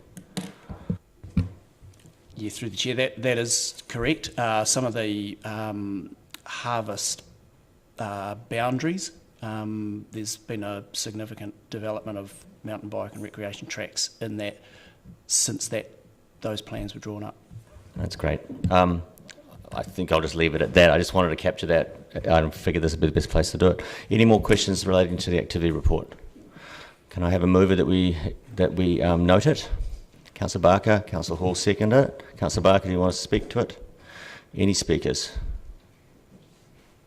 None. I put it. All those in favour? Against? Passed. Item 10, Waste and Environmental Solutions Activity Report for the quarter ending 30th September 2020. Mr Henderson will be coming to speak to this.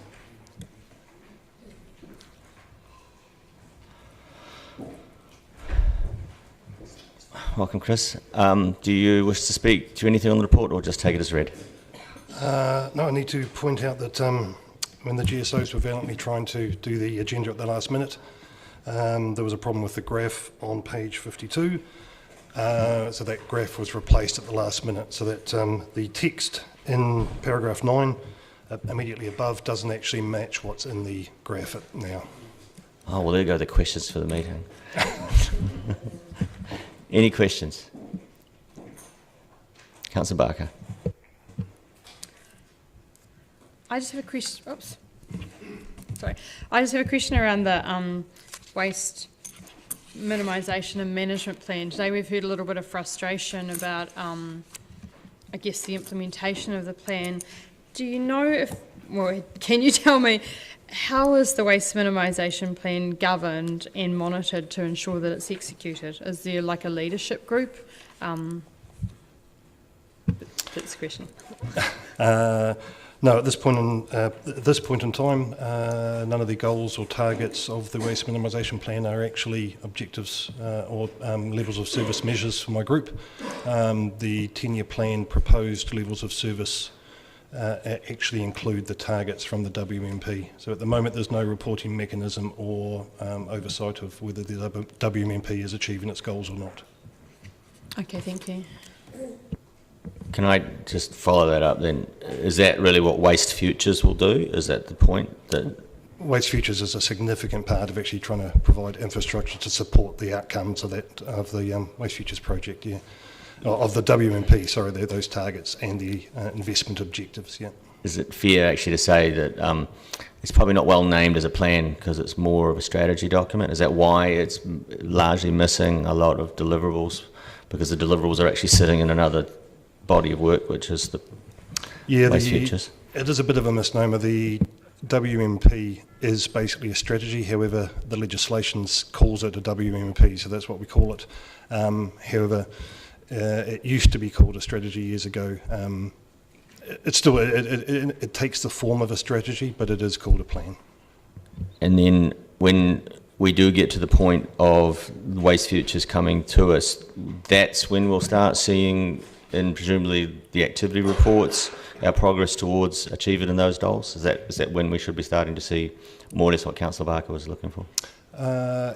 More probably to do with actually putting in those 10-year plan levels of service measures that actually start to measure our progress against our goals. And so they'll start coming through in activity reports from that point. Okay, thanks. Councillor Walker. Yep, just a couple of things. Just in terms of the third recycling drop-off facility in the tertiary precinct, how well is that being utilised? Still relatively new, but they've all, we're getting very good quality and very good usage at the moment from all those new facilities. So it's not only been well utilised, but we are actually getting good uncontaminated recycling out of them as well. And just the one that eternally frustrates me, number 18, the internal waste minimisation initiatives. And I guess without going into a rant and keeping it to a question, is there any way we can just be bolder around this stuff? A bit more adventurous? Can we be walking the talk a bit more in terms of relating it to our lovely waste min plan? It's all minimal cost stuff. And yeah, so we're definitely moving in the right direction, I think, especially when it comes to DCC procurement, sustainability, etc. Is all it's part of our procurement now is looking at the sustainability. So that thinking, and it is a bit of behaviour change. It's actually just getting that thinking up front when council is going to do, when any department is going to do anything, when we're going to procure or when we've got any activities. So there is now a sustainability group formed across council, and they're starting to put together proposals and ideas to actually drive more of those internal waste minimisation activities. So in answer to my question, can we be bolder? The answer is we're being bolder. Yes, we're starting down the track, definitely. Councillor Gary.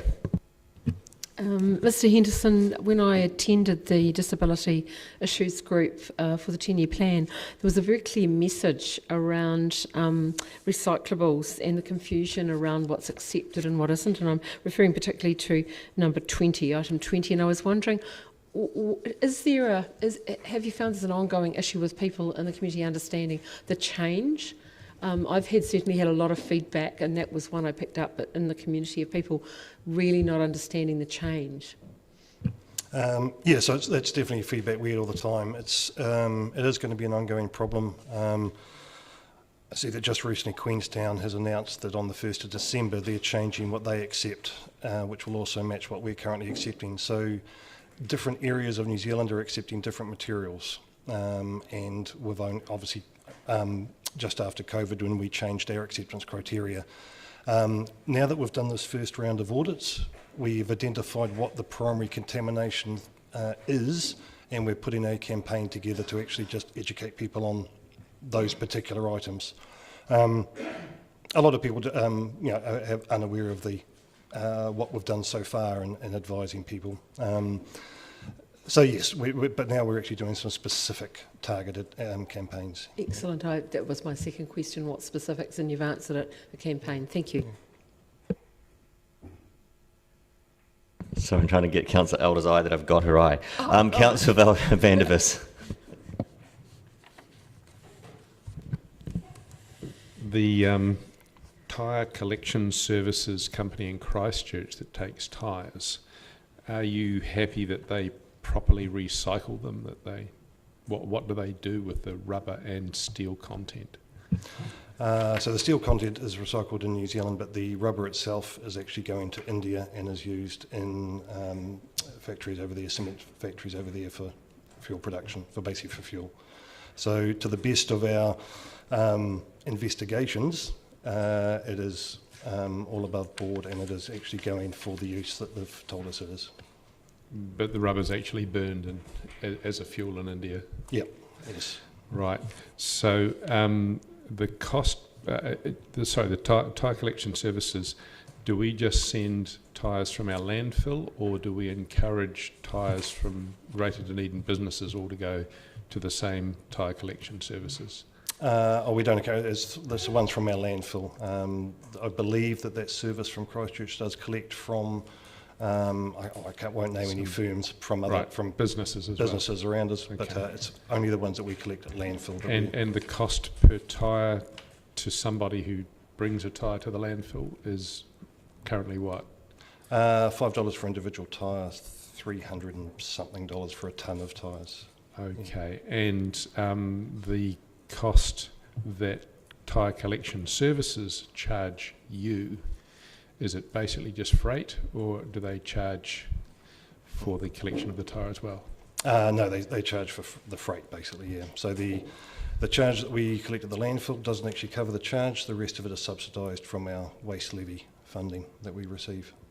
So the $5 that someone pays to get a tyre disposed of goes towards the freighting, but isn't the complete cost of freighting? No, it doesn't fully cover the service, no. Okay, thank you. Councillor Radich. What percentage of our landfill disposal is diverted? So we collect all this rubbish, so what percentage of our rubbish is diverted or goes to landfill? Either or. That's actually quite a hard question to answer, because obviously if it's going into our landfill, we know that about 40% of what's going into our landfill could be diverted, because it's things like food waste, construction, demolition, that kind of stuff. I couldn't give you a figure off the top of my head if we added the tonnage going into the landfill and the tonnage that's getting recycled out of our mixed recycling bins plus the glass. I couldn't actually give you a total off the top of my head, sorry. Because I was just thinking that would be a good stat to be measuring what percentage of rubbish, of the DCC rubbish collection or accumulation that gets brought to the dump or to the site goes to landfill. So we do have a target, as I mentioned before, the 10-year plan levels of service. Actually, one of the targets in the WMP is to achieve 70% diversion. So that's of 70% of the diverted material that I was talking about that could be diverted, that's going into landfill.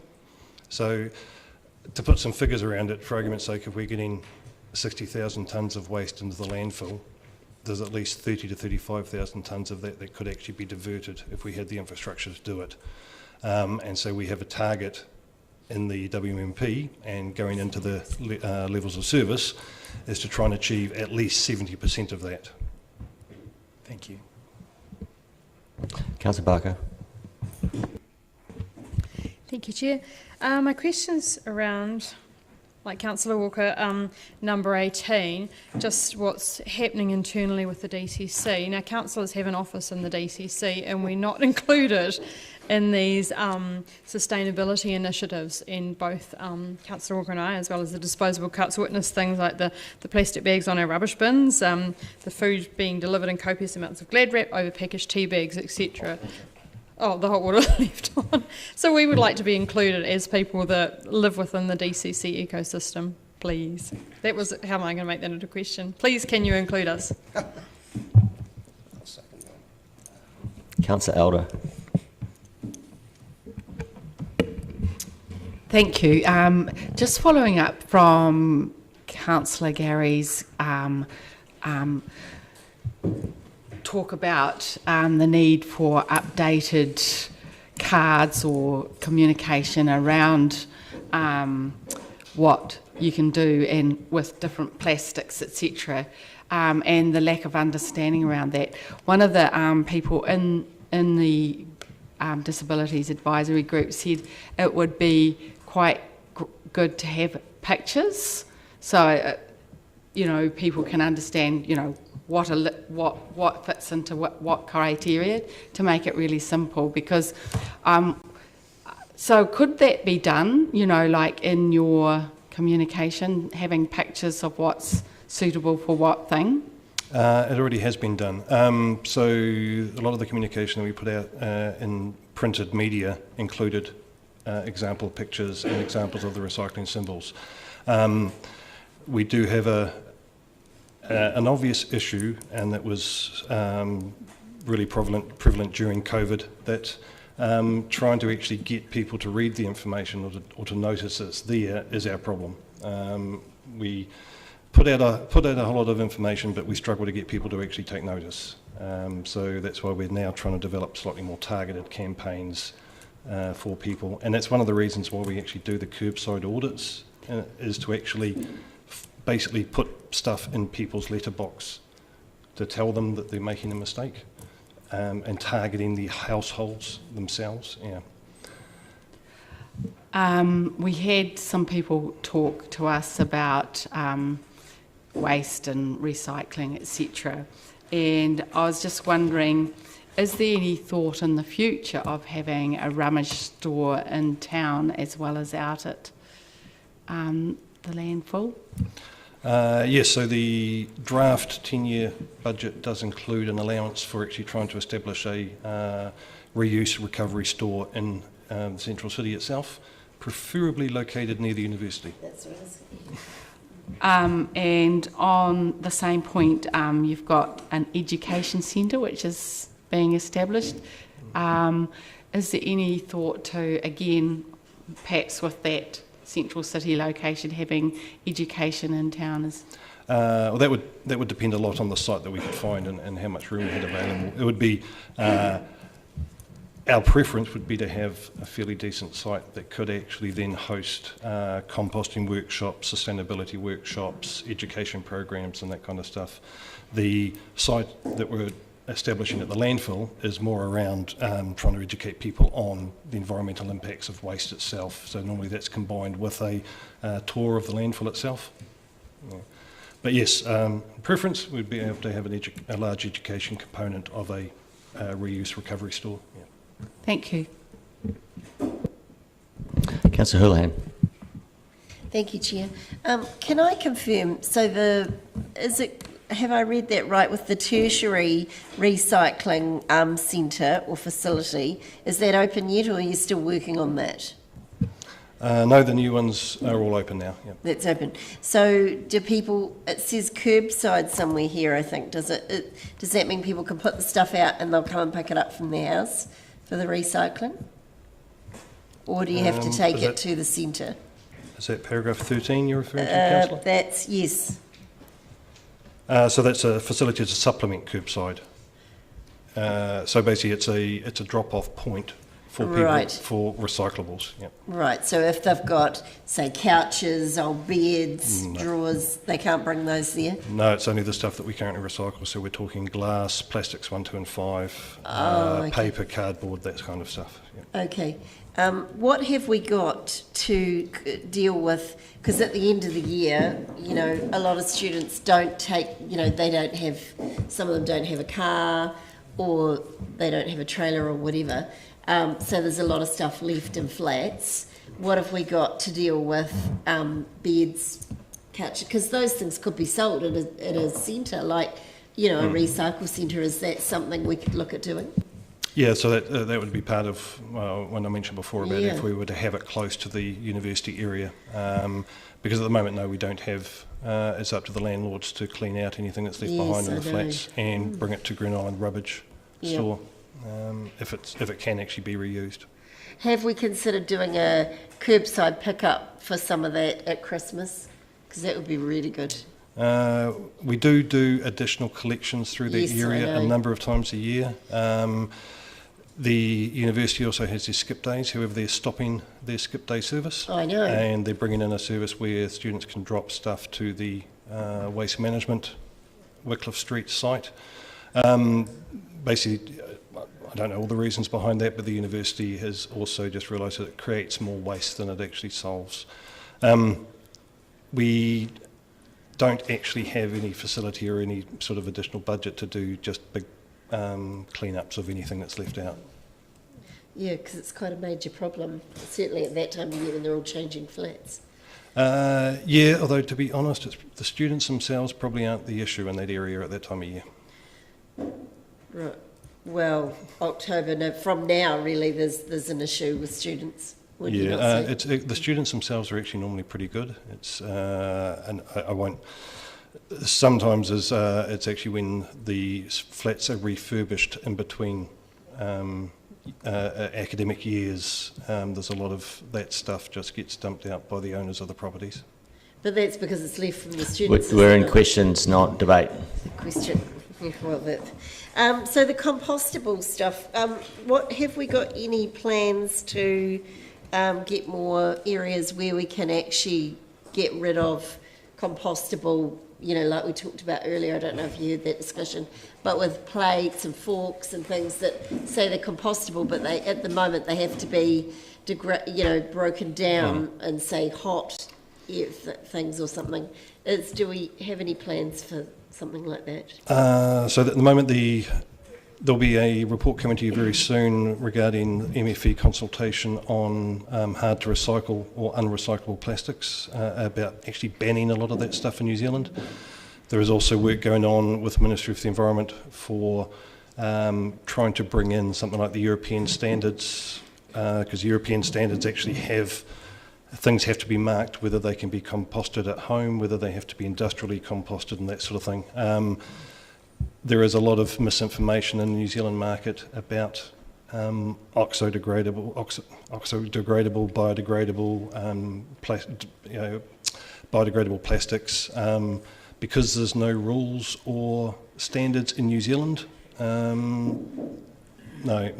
even if we actually had facilities, you probably wouldn't be able to get the right material anyway because a lot of it's not labelled correctly. So what do you propose? Are we proposing anything to replace that? What we're proposing and what MFE is looking to do is to ban a lot of that stuff, to get it out of the system. Okay, and how will that solve our problem? If we can... Councillor, this is the activity report, and I know that those are interesting questions, but we're getting on. Oh, so sorry, one last question then, going on to what Councillor Raddick asked around the infrastructure that we need to reduce down and achieve that 70%. What is the infrastructure we need then to invest in to do that? Because you said we needed more infrastructure. There's a report coming up as part of the draft 10-year plan budgets around infrastructure, waste diversion infrastructure. So that'll be coming to you 14 December, I think. All right, you can't say now what some of those things would be you'd need. We can't? Okay, thank you. I just have two questions around the rural part of the report. Rural recycling, you've got a trial at Momona right now. It says it's the third. Are the other two Middlemarch and Waikawaiti? Is that? No, that one is the Momona Village one. That's the same one that we use at Pukahiki on the top of the peninsula. So that's basically the EnviroWaste truck goes out there and parks up for 3 or 4 hours once a fortnight. So it can people can bring their recycling to that point. Okay. And will we get numbers on how well that works? Presumably we will, right? Yeah, once the trial's completed, we'll be able to do a report on it. And it relates back to the rural diversion days, and I guess it is a bit of a long-term plan question. You're getting these questions back from these communities to do these, Hawk and Hill or other diversion kind of days. Is there any consideration for offering a more permanent activity in those communities? Not at this point, no. Okay, thanks. Any other questions? Councillor Walker's going to move. Do I have a seconder? His Worship. All those in favour? Oh, do you wish to speak to it? Oh, no, I haven't finished my sentence. Does anybody wish to speak to this? I just want to say one quick thing and then I'll get Councillor Lord. You can see that today a lot of the questions were actually centred and looking very forward in terms of where our waste futures is going to be and looking at the public forum today. So while this is an activity report, I think one of the things that most on the council are looking at is where we're going to be in 5 years' time and where is Waste Environmental Solutions setting us up to be in that environment. So, thanks. Councillor Lord.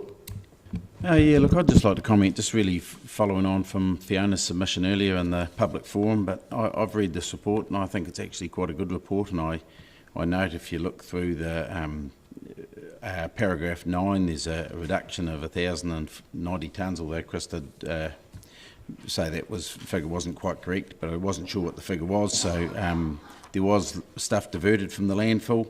You look at paragraph 10, there was waste minimisation grants, not large sums of money, but they all help. You look at paragraph 13, city recycling facilities, a third facility at the university. Then we have the glass recycling, paragraph 14, the public places recycling bins, paragraph 15, the rural diversion days that have been spoken to, and Portobello out from Port Chalmers as planned. Rural recycling, paragraph 17, internal waste minimisation initiatives here in this building, paragraph 18. Combined community-focused composting workshop 1921, the rummage store improvement, education centre planned, tyre recycling, albeit being burnt, but it's still not going to landfill. Paragraph 25, ongoing work with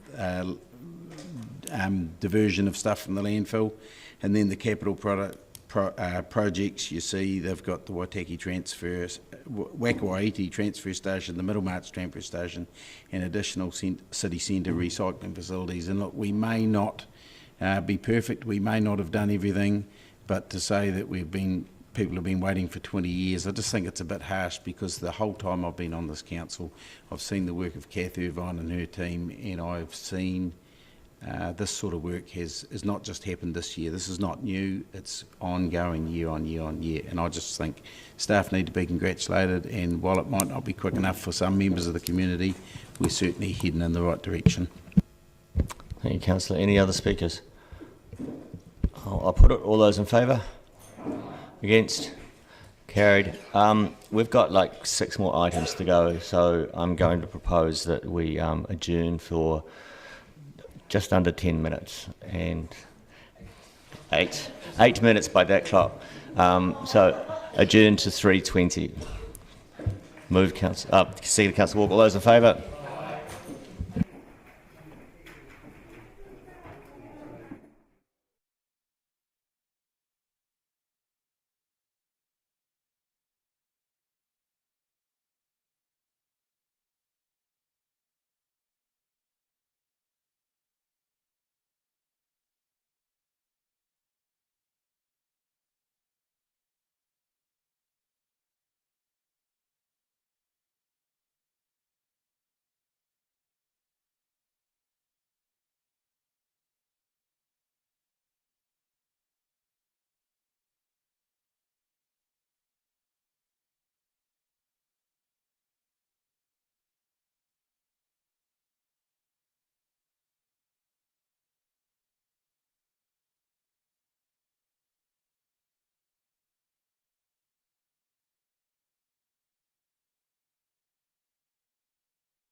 to their seats and I will reconvene.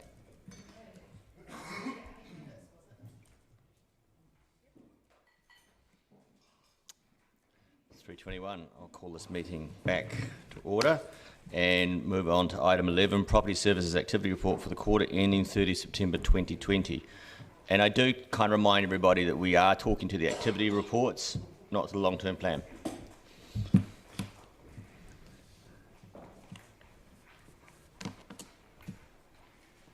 Mr. West and Mr. Bainbridge Safar. Do you wish to talk to the report at all? Very good. Questions? Councillor Barker. I have two questions. The first one is around paragraph 23 around the waiting list, and I just wonder how it compares to last year's waiting list. It's creeping up. When we do our annual review, as we indicate there in January, I'd expect a few to drop off, but it's creeping up as it is. So are there a lot more than last year? I guess we're kind of looking to see if there's any implications from COVID or the housing crisis, etc., etc. So I just wondered whether it was a large percentage increase from this time last year, or... No, the rate of increase has been pretty steady over the last couple of years. Mm-hmm. My next question is just around 2 vacant units. It says Perry Street has been leased. Was that where the film studio was going to be? Correct, yeah. Thank you. Councillor Van der Vis. The Palmyra blocks, good to see that block number 1's done. How long has that taken actually to complete? Slight delay from COVID, but it started in January, February, was done by July. Okay, and block 2 is happening, anticipated to be, what, early next year that you'll... No, going really well, should be done in December. Great. How many more Palmyra blocks are there to go? There's 2 more, there's block 3 and 4. And are they currently tenanted or not? They are currently tenanted, yes. So what will happen to those tenants when you start to move in and upgrade them? We will find them somewhere else to go. It's likely that some of the ones that currently live in block 3 will move into the newly refurbished block 2 to clear the space there. Right, thank you. Councillor Walker. Yep, just a very quick question around the next steps in the ID cards rollout. Since this is a property services activity report, is that just for property services staff, or is that generally across council? No, that's across council. So currently there's no ID cards? We're just rolling them out now. And the reason for that?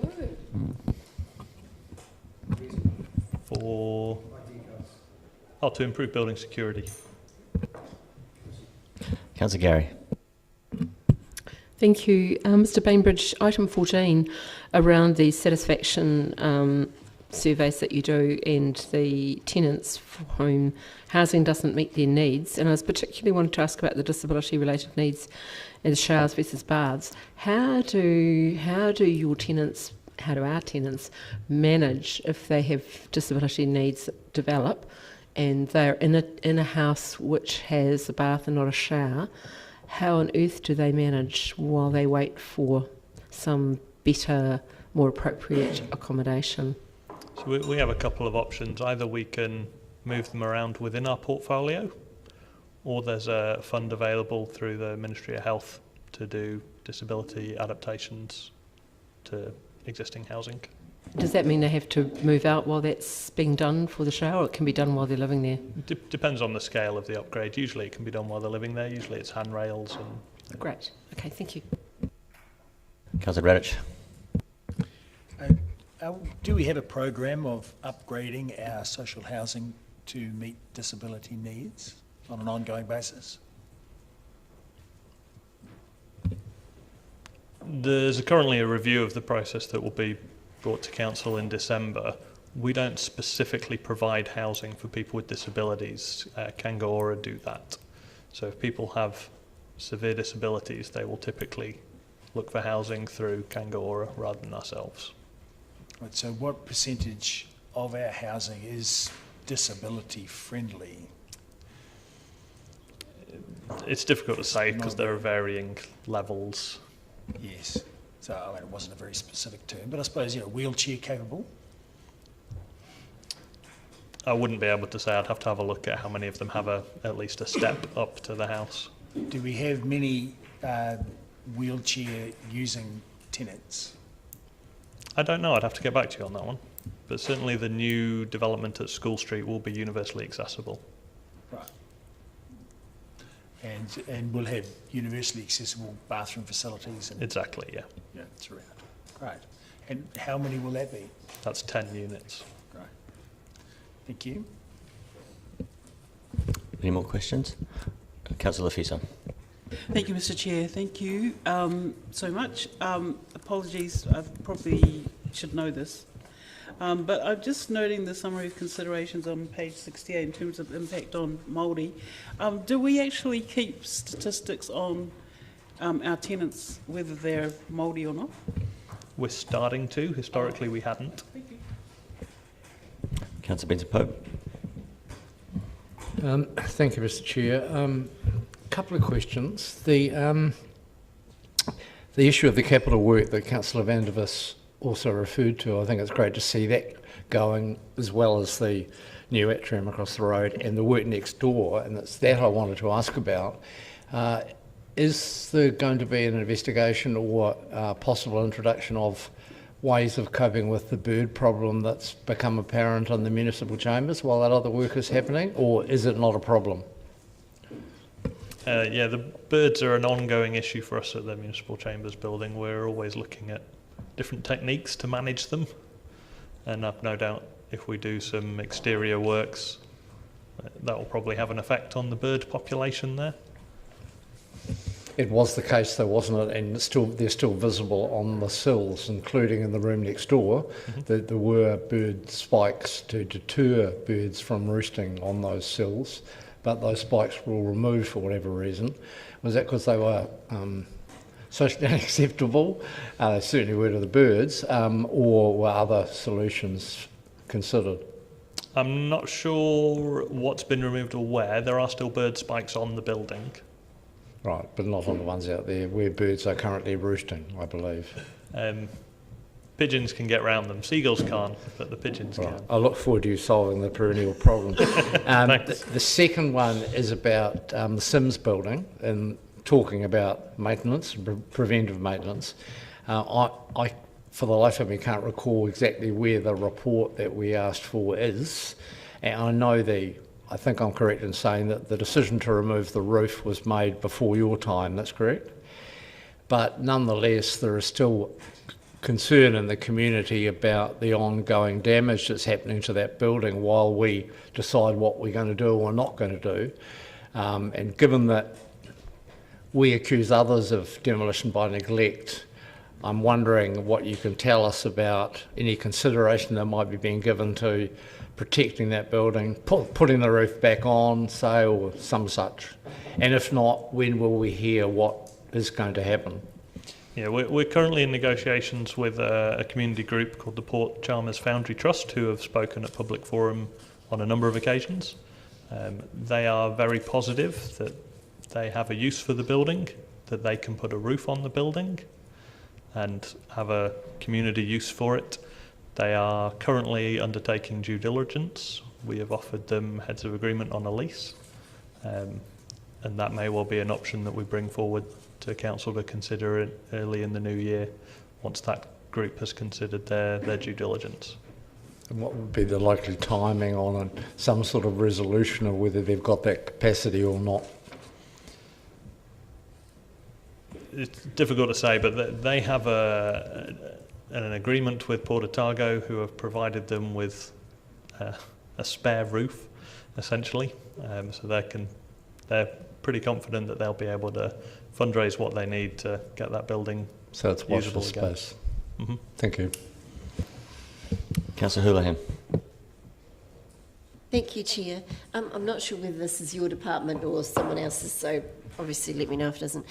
Since Councillor Benson-Pope brought it up about some people being accused of demolition by neglect, I have had some people complain to me about that they have been accused of that. Now, how is that, how do we deem that to be the case? Like, I've had some developers that want to develop and add to our city's housing and say they will replace places to a better standard and in a heritage theme and everything, but they're being asked to do things that are more expensive. Councillor, that's probably, that does not relate to today's item. Okay, well, I did say with the proviso, I wasn't sure whether it was or not, but it got raised, so I thought I'd bring it up. You might want to talk to the Chair of Planning Environment. All right, thank you. Any other questions? Councillor Gary. Not sure. I'm sorry, no. Next item. I just have one question then. When you're doing the new builds, I think we've seen this about accessibility of people with physical disabilities and the concept of the use of universal design. Is universal design being put into anything that's new? In the housing space? Yes.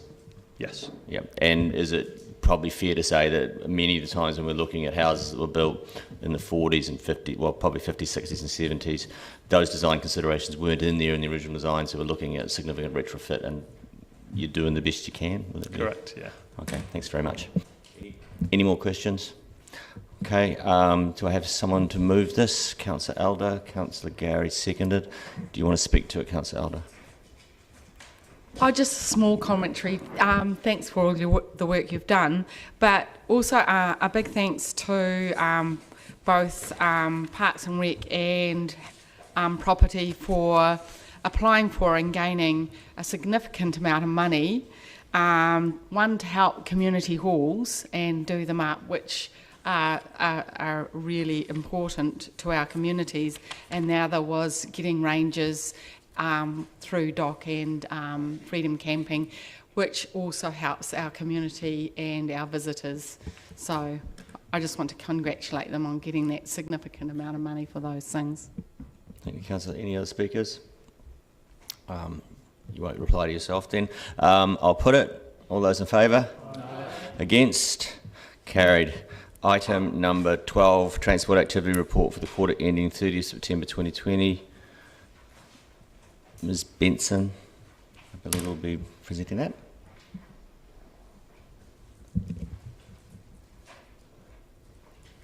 Welcome. Do you wish to speak to it at all? No, I'll take it as read. And questions are waiting. Councillor Gary. Ms. Benson, I wonder if you could tell us what the far rate was when we started the Peninsula Connection project. It's been 1% per year for some time, is that correct? Somebody else might be able to answer that. Yeah, the reduction in the far rate. I can speak to the reduction in far rate from here. Simon, you may know what it was like prior to... No, I don't know what it started at, so I'll have to get back to you on that one. Okay, that's fine. I think it was in the vicinity of 58 or 56. And my other question was around the Peninsula Connection. When the currently funded section is completed, what would be the loss to the workforce of those specialised workers working on these stone walls? Would you have a figure? I don't know whether you or Mr. Drew would know that. I think we could probably find that out for you. I think we've been doing a lot of work in the transport team to try and smooth work for the market.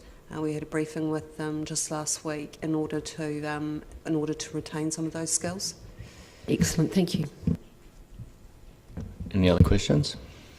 Councillor Houlihan. Thank you. Hi, just wanted to clarify, around grass verges, are we doing anything different with that now, or...? So we're not doing anything different, Councillor, but we are behind. And we are working really hard to put extra resource into that because we know that we are behind. It's just been a little bit of a shift in a change of contract, but it is very much front and centre. Okay, thanks. Cool. I just have a question around shaping future Dunedin transport. Would you really, if you could just illustrate to the councillors exactly the structure of that? Why, it's got three institutions working there together. Maybe if Mr. Sargent could come up and Yes, so Nick can come and join me, but so we've got IRC, the NZTA and the Dunedin City Council working together in partnership on shaping Dunedin futures. And I wonder if Mrs. Sargent, could you just give us a quick sort of feedback from the first stage of public engagement that was concluded in June? I know I jumped this one on you right now, but I think you can probably do it at this point. That's all right. Yes, as is alluded to in some of the notes, the engagement report was released in September. That was following a public engagement in June. The high-level findings were really that people remained to be convinced that a two-way system could work in the city. Parking was a subject of a lot of conversation and feedback in the reports, and also some commentary about the role of the cycling network as it relates to the state highway network. Great, thanks very much. Councillor Benson-Pope and then Councillor Boyle. Thank you, Mr. Chairman. I'm sure I'm not the only councillor who's received some fairly direct communication from members of the public in respect of Fulton Hogan and their receipt of wage subsidies and so on, and their dividend, etc., etc. I notice there's several mentions in this report of the relationship with that company. I assume, and can you confirm please, that all the contracts in relation to those services are signed, sealed and delivered at this point? Well, not delivered yet, but signed and sealed. Yes, so the transport maintenance contract has been signed, and Fulton Hogan are aware of those issues and has sent us a letter recently to say that they're working through their response. Thank you very much. Would you keep us au fait with anything that comes about that, please? Sure. Councillor Barker.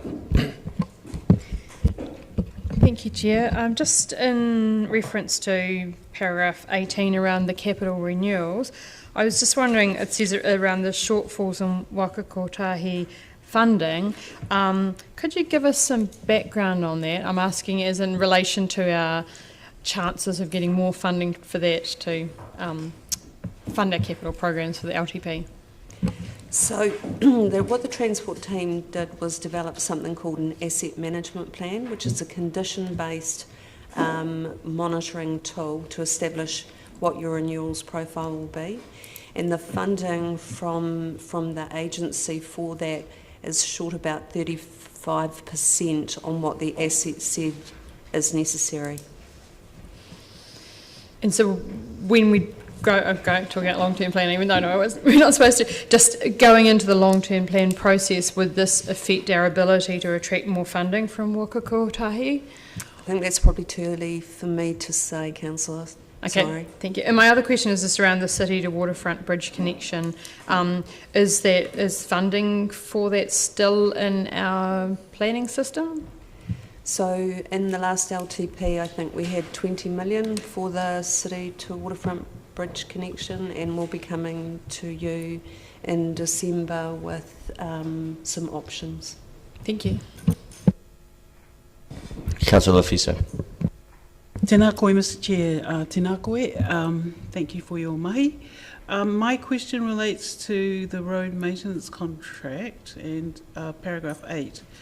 And I note that there's the schedule the framework being developed, and the strong partnerships with local iwi through a heads of agreement with Okaha. Who's signing up to that, please? And Fulton Hogan? We'll confirm that for you, but I think it would be the three parties. Okay. Yeah. And secondly, in what area would the cadet opportunities for Māori and Pasifika relate to, please? They might be in engineering, they might be in trades. I would imagine they'd cover a really diverse, broad range of opportunities. And finally, while I'm very thankful that Pasifika are included in this, the inclusion of Pasifika, has that been mandated or signed off by mana whenua? I can't tell you that, Councillor, but I will find out. Thank you. Councillor Gary. Item 22, Ms Benson mentions the opening of stage 2 of the Peninsula Connection, and I wondered if you'd like to tell councillors, many who weren't there, about that day and in terms of feedback you got from the community. Yes, so that was a pretty special day, opening that section of the Otago Peninsula, and it was very good to see all the people that have been behind that project for such a long period of time. A lot of feedback around people using it to walk and cycle, and a lot of feedback around people it being seen as a recreational destination. So it was a particularly good day and a lot of very good feedback. Councillor Elder. I note that central government are really keen to look at cycling and walking infrastructure as part of an active transport sort of modality shift, as well as health and wellbeing and recreation. And I was just wondering what work we're doing in that space and how we can link into maybe funding streams in that area. So again, we'll be coming to you in December with a paper on the options for the various cycleways around Dunedin. And I think when we come to you in December with that options paper, we should have a reasonably clear view on the likely far rating of those cycleways. Councillor Radish. I noticed the Fulton Hogan is going to build a new energy efficient asphalt plant. At one stage there was a asphalt recycling plant operating in Dunedin and that faded away somehow. There is a lot of asphalt taken up and sometimes to landfill, sometimes reused. Do you know if they have any plans for recycling, or do you know of any activity in that area in Dunedin? I haven't heard of any plans for recycling, but I can check that out. Thank you. I just have a question around the capital renewals and our shortfall in the Waka Kotahi budget. Did we apply under the shovel-ready schemes or the Provincial Growth Fund for any bridging finance specific around those points? Yes, we did. And how much did we get? We didn't get any. Nothing. Okay, great, thank you. Any more questions? Okay. Can I have a mover for this to note the activity report? Councillor Radish, seconder. Councillor Staines. Councillor Radish, you want to speak to it? Any speakers?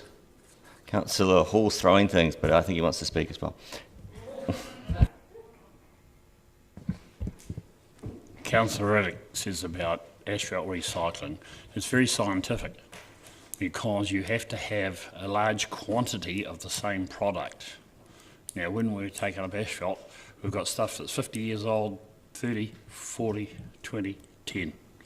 Now, unless it's all blended together in the same thing, they cannot set a batch to actually put it back on the road and guarantee it. So it's the same with concrete, it's the same with everything in recycling.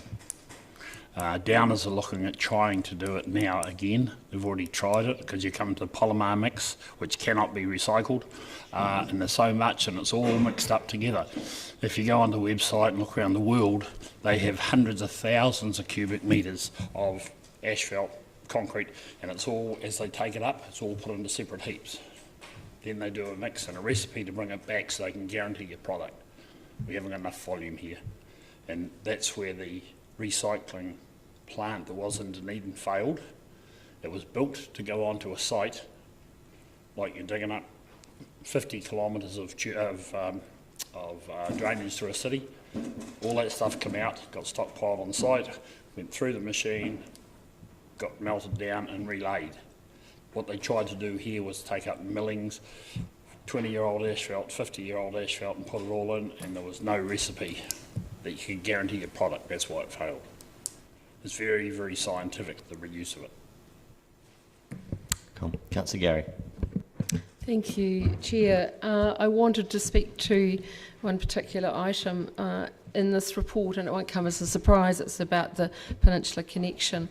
I wanted to, as this is the first meeting since the celebration of a really important milestone, Stage 2, I wanted to note a number of things. First of all, very impressed with the contractors that are currently working on the project. It's like a well-oiled machine, and progress every single day is evident. And I'm sure I've said around this table, I come to work in the morning, I go home at night, and I can see what they have achieved. The skill levels of the people who are building the rock wall is extraordinary.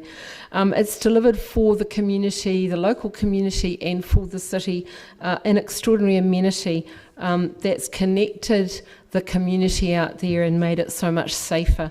Although it's only one aspect of safer, I hasten to add.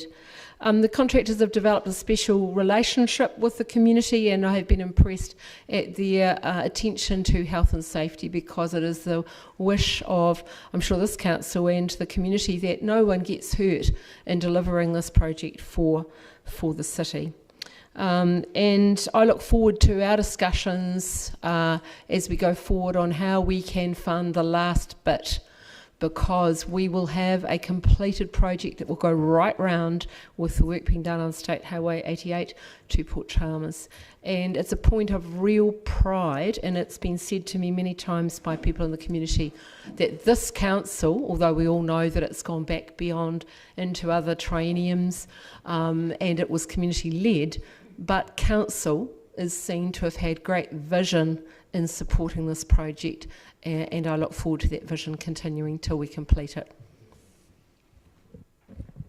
I'd like to just follow up on Councillor Gary's point, and it relates to the co-funding that we're getting from central government. We were quite shovel-ready in a number of things, and we didn't get any of that shovel-ready money, and I do think that at some point or another we're going to have to elevate this up as to why did that not happen. We could have done with the economic stimulus of it, and we certainly had the programs that needed finishing, and that particular program was a very good example of where it could go. I don't think there's malfeasance behind it, but I do think we need to get project ourselves in front of central government to make sure that we get more of that money. Councillor Radich, do you want a right of reply? No, thank you. Okay, in that case then I will move. All those in favour? Against? Passed. On to item number 13, updates from governance entities.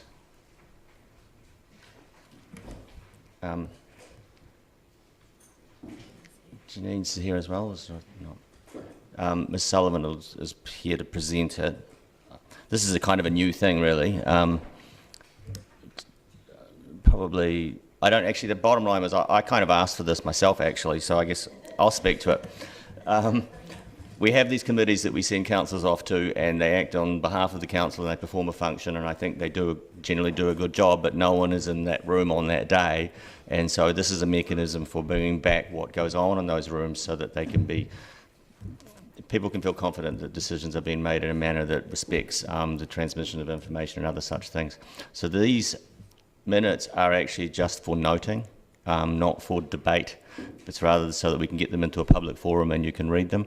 There are councillors, and the Mayor is on this one as well. If you have any issues that you want to raise, I'd ask you raise it with them through the mechanism that we've got in place for these committees, where the councillor goes in as the representative on the council, and therefore if you speak to them you can get what you need into the room. So on that, I'd like to move that we note the outcome of the meeting of the Connecting Dunedin held on 3rd September 2020. Seconded Councillor Benson Pope. All those in favour? All those against? Passed. On to item 14, resolution to stop a portion of Wilmot Ave and Harbour Terrace at Carries Bay. Do you want to speak to it? Does anybody? You might want to sit down in case someone. Does anybody have questions? I guess you know. Yeah. Okay. No questions. It's already been moved and seconded. Any speakers? Okay, then I'll put it. All those in favour? Against? That was very good. Item 15, naming of a new private way.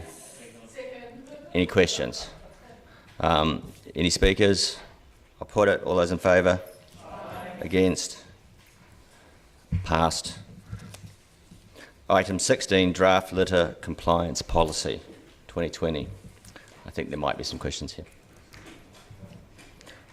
Mr. Pickford and Mr. Henderson.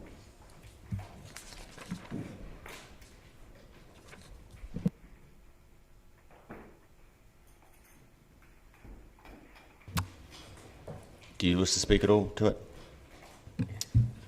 No, thank you, Chair. Happy to take the report as read.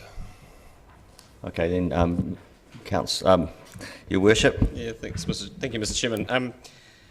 And much of the interest in this report, I'm sure, is centred around the expansion of the scope to include litter on private sites. I'm just a bit confused about the language where it talks about notices can only be issued where the litter doesn't have the consent of the occupier, assuming that if they are happy, if the occupier is happy for it to be there, then what? So just to confirm, we can still issue a notice to clear, but when it comes to the offence part, if someone has allowed occupants of a house to pile rubbish up there, then we can't infringe as such at that start. We can issue a notice to clear, and if the notice to clear isn't complied with, then we can actually move to some form of enforcement action. Okay, and just my next question really is around how you anticipate this being managed or enforced, and we all know that 95% of the RMA is neighbours at war, and this is another mechanism, and I'm not saying that there aren't legitimate reasons for us to have these kinds of powers if they are available to us, but how do we support staff to manage this in a way that doesn't end up with us being drawn into endless neighbourhood disputes around how these problems get resolved? Through the chair, very good question.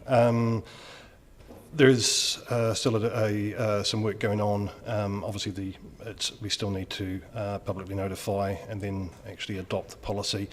There's some work going on about how it will actually be enforced and what the standard operating procedure will be for it. Obviously, my team is pretty much based around contract management and waste minimisations. We don't really have any enforcement capability as such. So there's some work going on now, which Simon is aware of, which is actually to look at exactly how we will go about administering this. So just to add to that, through the chair, we have talked with our enforcement teams who do this kind of work already through environmental health, when it's an environmental health issue. The addition of the infringement and the notice and the clearance notice just gives more weight, and the intention is not to use it willy-nilly. That's not the idea, to just wade in with an infringement, because that's the last tool in the toolbox. Where we've had issues, particularly in View Street, for example, where litter is, it's all bagged up, it's just unsightly, and probably under the definition of Section 10 of the Act, which talks about the litter grossly defacing or defiling the area. That's a pretty high bar, and it's really intended just as an incentive for the occupier to deal with that issue. And we won't be handing out infringements like confetti. The officers who will be implementing this could be parking officers, it could be environmental health officers, but as Chris mentioned, we'll be working through some standard operating procedures to identify the exact process. But it's just having that tool in the toolkit, which is often enough, just the threat of it, to take some action, because at the moment we can't.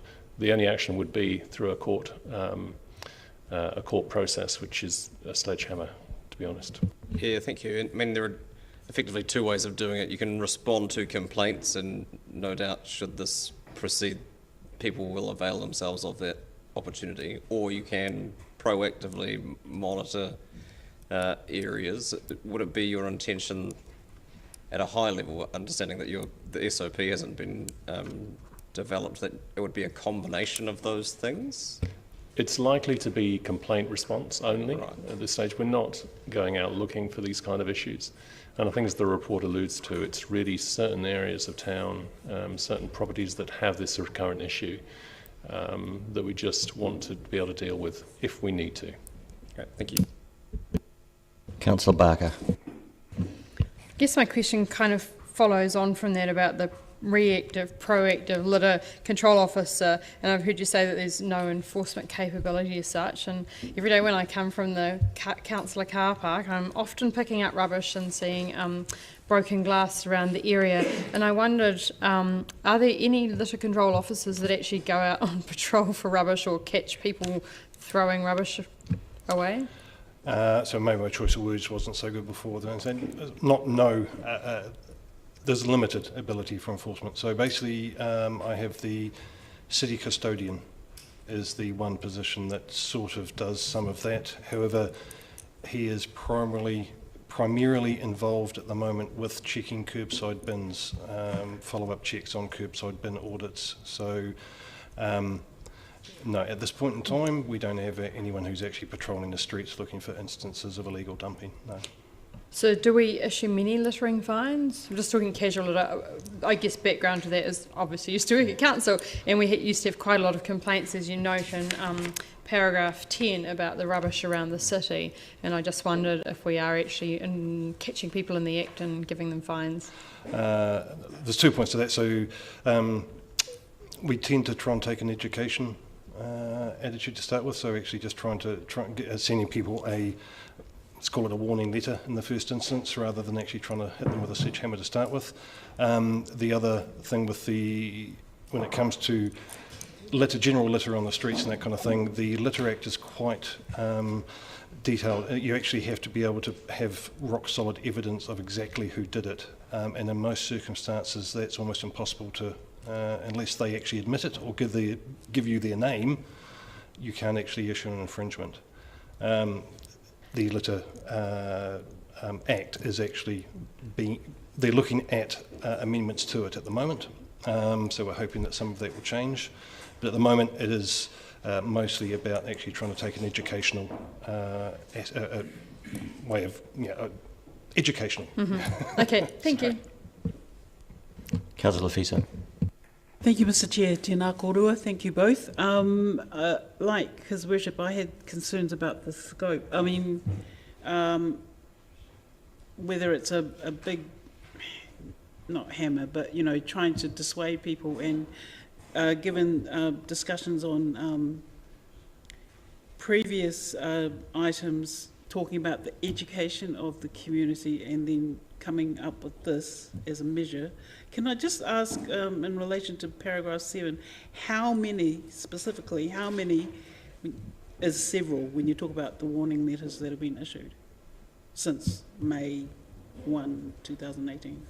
I couldn't give you an exact figure, but it would be in the region of about 18 to 20. Okay. Around there, but without going back and checking, I can't give you an exact figure. So given that, I mean, I appreciate the ongoing social issues and the wars between neighbours, etc. Isn't that a bit, given that there's been 18 to 20 in the last 2 years, isn't this response a bit over the top? This is actually in a completely different area. So that the paragraph you're referring to actually refers to instance of illegal dumping, not actually litter on private land. Councillor Gary. 2 questions. First for you, Mr. Henderson, just on that fly tipping illegal dumping, which I know has been a problem in our city and particularly semi-rural areas. How does this policy help with that in any way? So there's no real difference to that side of things. That was part of the original litter compliance policy that was adopted. This is merely adding that additional aspect of accumulation on private property. Yeah. Sure, thank you. And my second question is to Mr. Pickford, and I'm keen to know how important this litter policy is in the context of the Sophia Charter. When we had the hui in December last year, the Kristanis, the parents of Sophia, highlighted the challenge that they thought we were facing in North Dunedin, particularly around this kind of issue that we're talking about litter on private property that so defaces the area, and they really thought we could do more.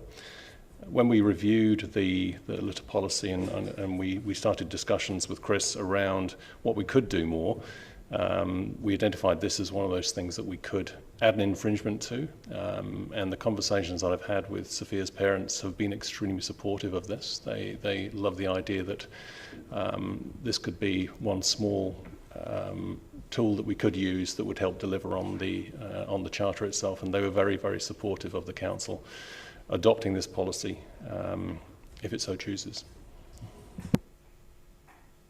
Councillor Benson-Pope. Just following on from that, and thank you for the lead question, Councillor.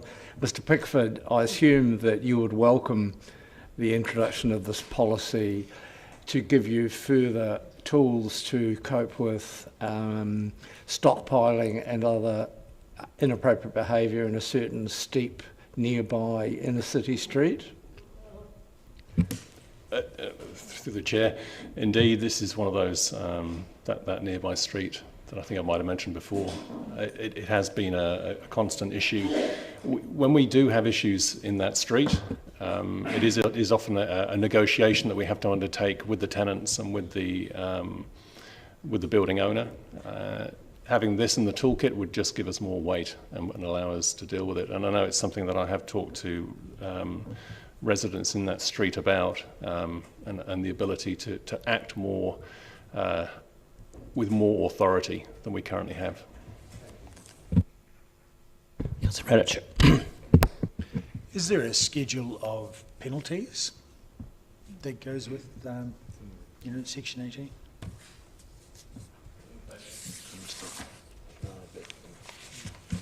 It should be there on page 104.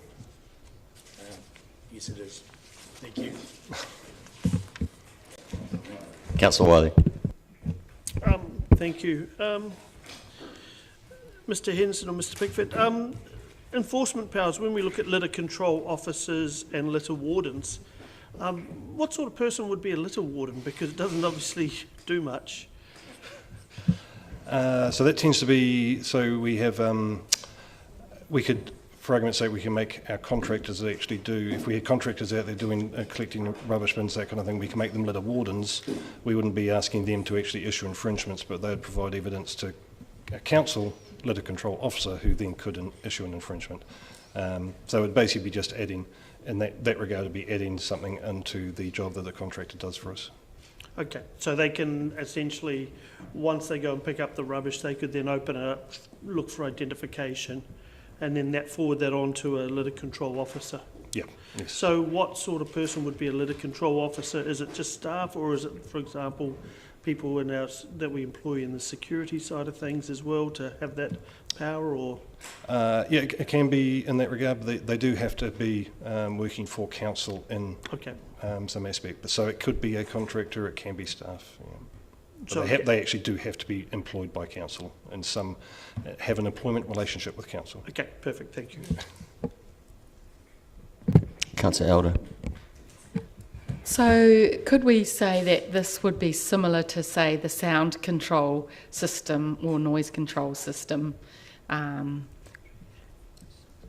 effect? In general, I guess, yes. If there was a complaint, it would be similar. If there's a complaint about something that's occurring, and then we would send someone to investigate to see if what the problem actually was. Just to add to that, I mean, it is very similar in the sense that we would go and assess the situation, whether it's a noisy situation or an issue with littering. We would start with the education side and do a warning, but then if things didn't improve, we would obviously escalate up to potentially an infringement. So could the same people who do sound control, given it's a similar sort of process, do that kind of work as well, the litter control?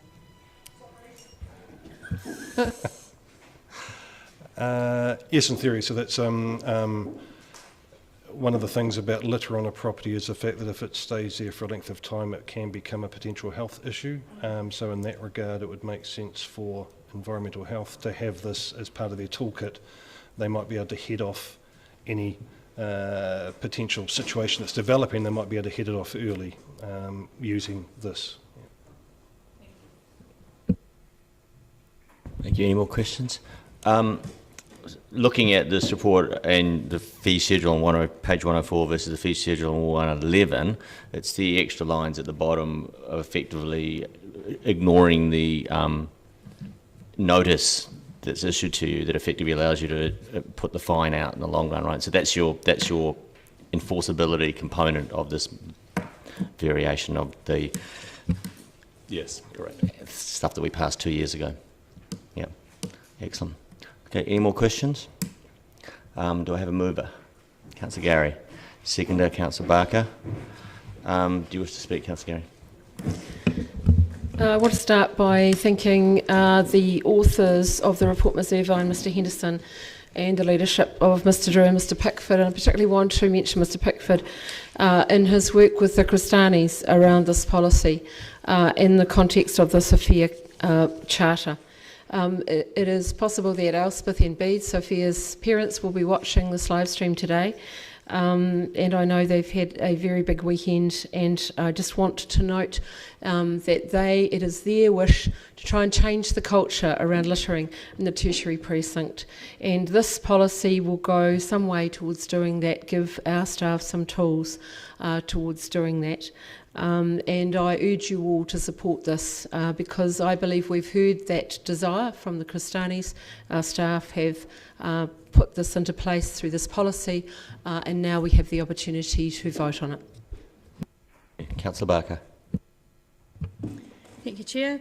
I certainly support stronger management around littering. When I was working up the end of the peninsula, our team used to pick up around 6 kilograms of rubbish every week at the Penguin Beach, and the albatross were throwing up bits of plastic. The penguins are using it in their nests. I'd also like to remind councillors, some of whom have been here long enough and might have done this, that around 2008, councillors all signed a litter pledge where they said they would go and pick up litter. So I hope those councillors who are around then, and Chris is nodding, are still around, will also pick up litter and perhaps be some litter control officers too. Councillor Benson-Pope. You might like to pass it around the room and claim it. Thank you, Mr Chairman. The educative, the desirability of good education and the rest of it around this issue is similar to the issue traversed earlier about the driving on beaches, and I'm sure we'd all encourage that. But at the end of the day, those sort of processes are a lot more effective if, when needed, our staff have constraints and other penalties that they're able to exercise. And I'd like to like to join Councillor Gary in complimenting Mr Pickford on his boundless patience that wouldn't be shared by any elected member of the council in dealing with the site I referred to earlier and the repeated difficulties. And I think, as you said, he's obviously going to welcome having another arrow in the quiver to convince people that their behaviour needs to change if and when other processes are less successful. Okay, I think there's an American president who said, "Walk quietly but carry a big stick." The idea is you're not supposed to be using your stick very often, but you need to have one if you're going to enforce a policy. And I think I note that this is a policy that we had in place that we only put in 2018, and I've noticed now this is the second one that's come past us where we didn't put in sufficient enforcement to actually get the thing to work. And I congratulate staff for coming back with one now that actually can be enforceable, because it does require. We want education to be the main driving force, and we want social change to be the main driving force. But sometimes you just basically will have to give out a fine to get people to start thinking about it. And I'm looking at the beaches and reserve bylaw as well. we're still a bit under enforceability on that one as well, and we're sitting around very much dependent on just social change to drive it along. So I guess my comment to this is it's good to see that now we're recognising that in fact you do have to have an enforceability component in it as we write these things. We're hoping we don't have to use them very often, but their absence makes the actual piece of tool not very good at all if you don't have any way at all to enforce what you're trying to get done. Councillor Hall. With fly tipping, I had an incident a couple of weeks ago. The wife got really annoyed, so she put it on Facebook. We had 18 comments come back over Facebook and 20 phone calls telling who the culprit was that dumped 100 cubic metres of rubbish on one of my properties. So I refused to let him go onto the site, and I made him pay a contractor, carted away. It cost him about $2,500 to clean it up the next day.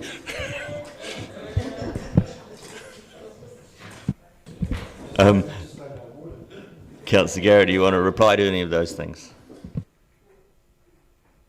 No, well, yes, I do. There was one thing I overlooked. I'm going to ask for indulgence of the chair. One thing I overlooked to say that our mayor showed great leadership on the very first day that he was the mayor of the city. He went out and participated in the litter collection in the university area and showed that leadership.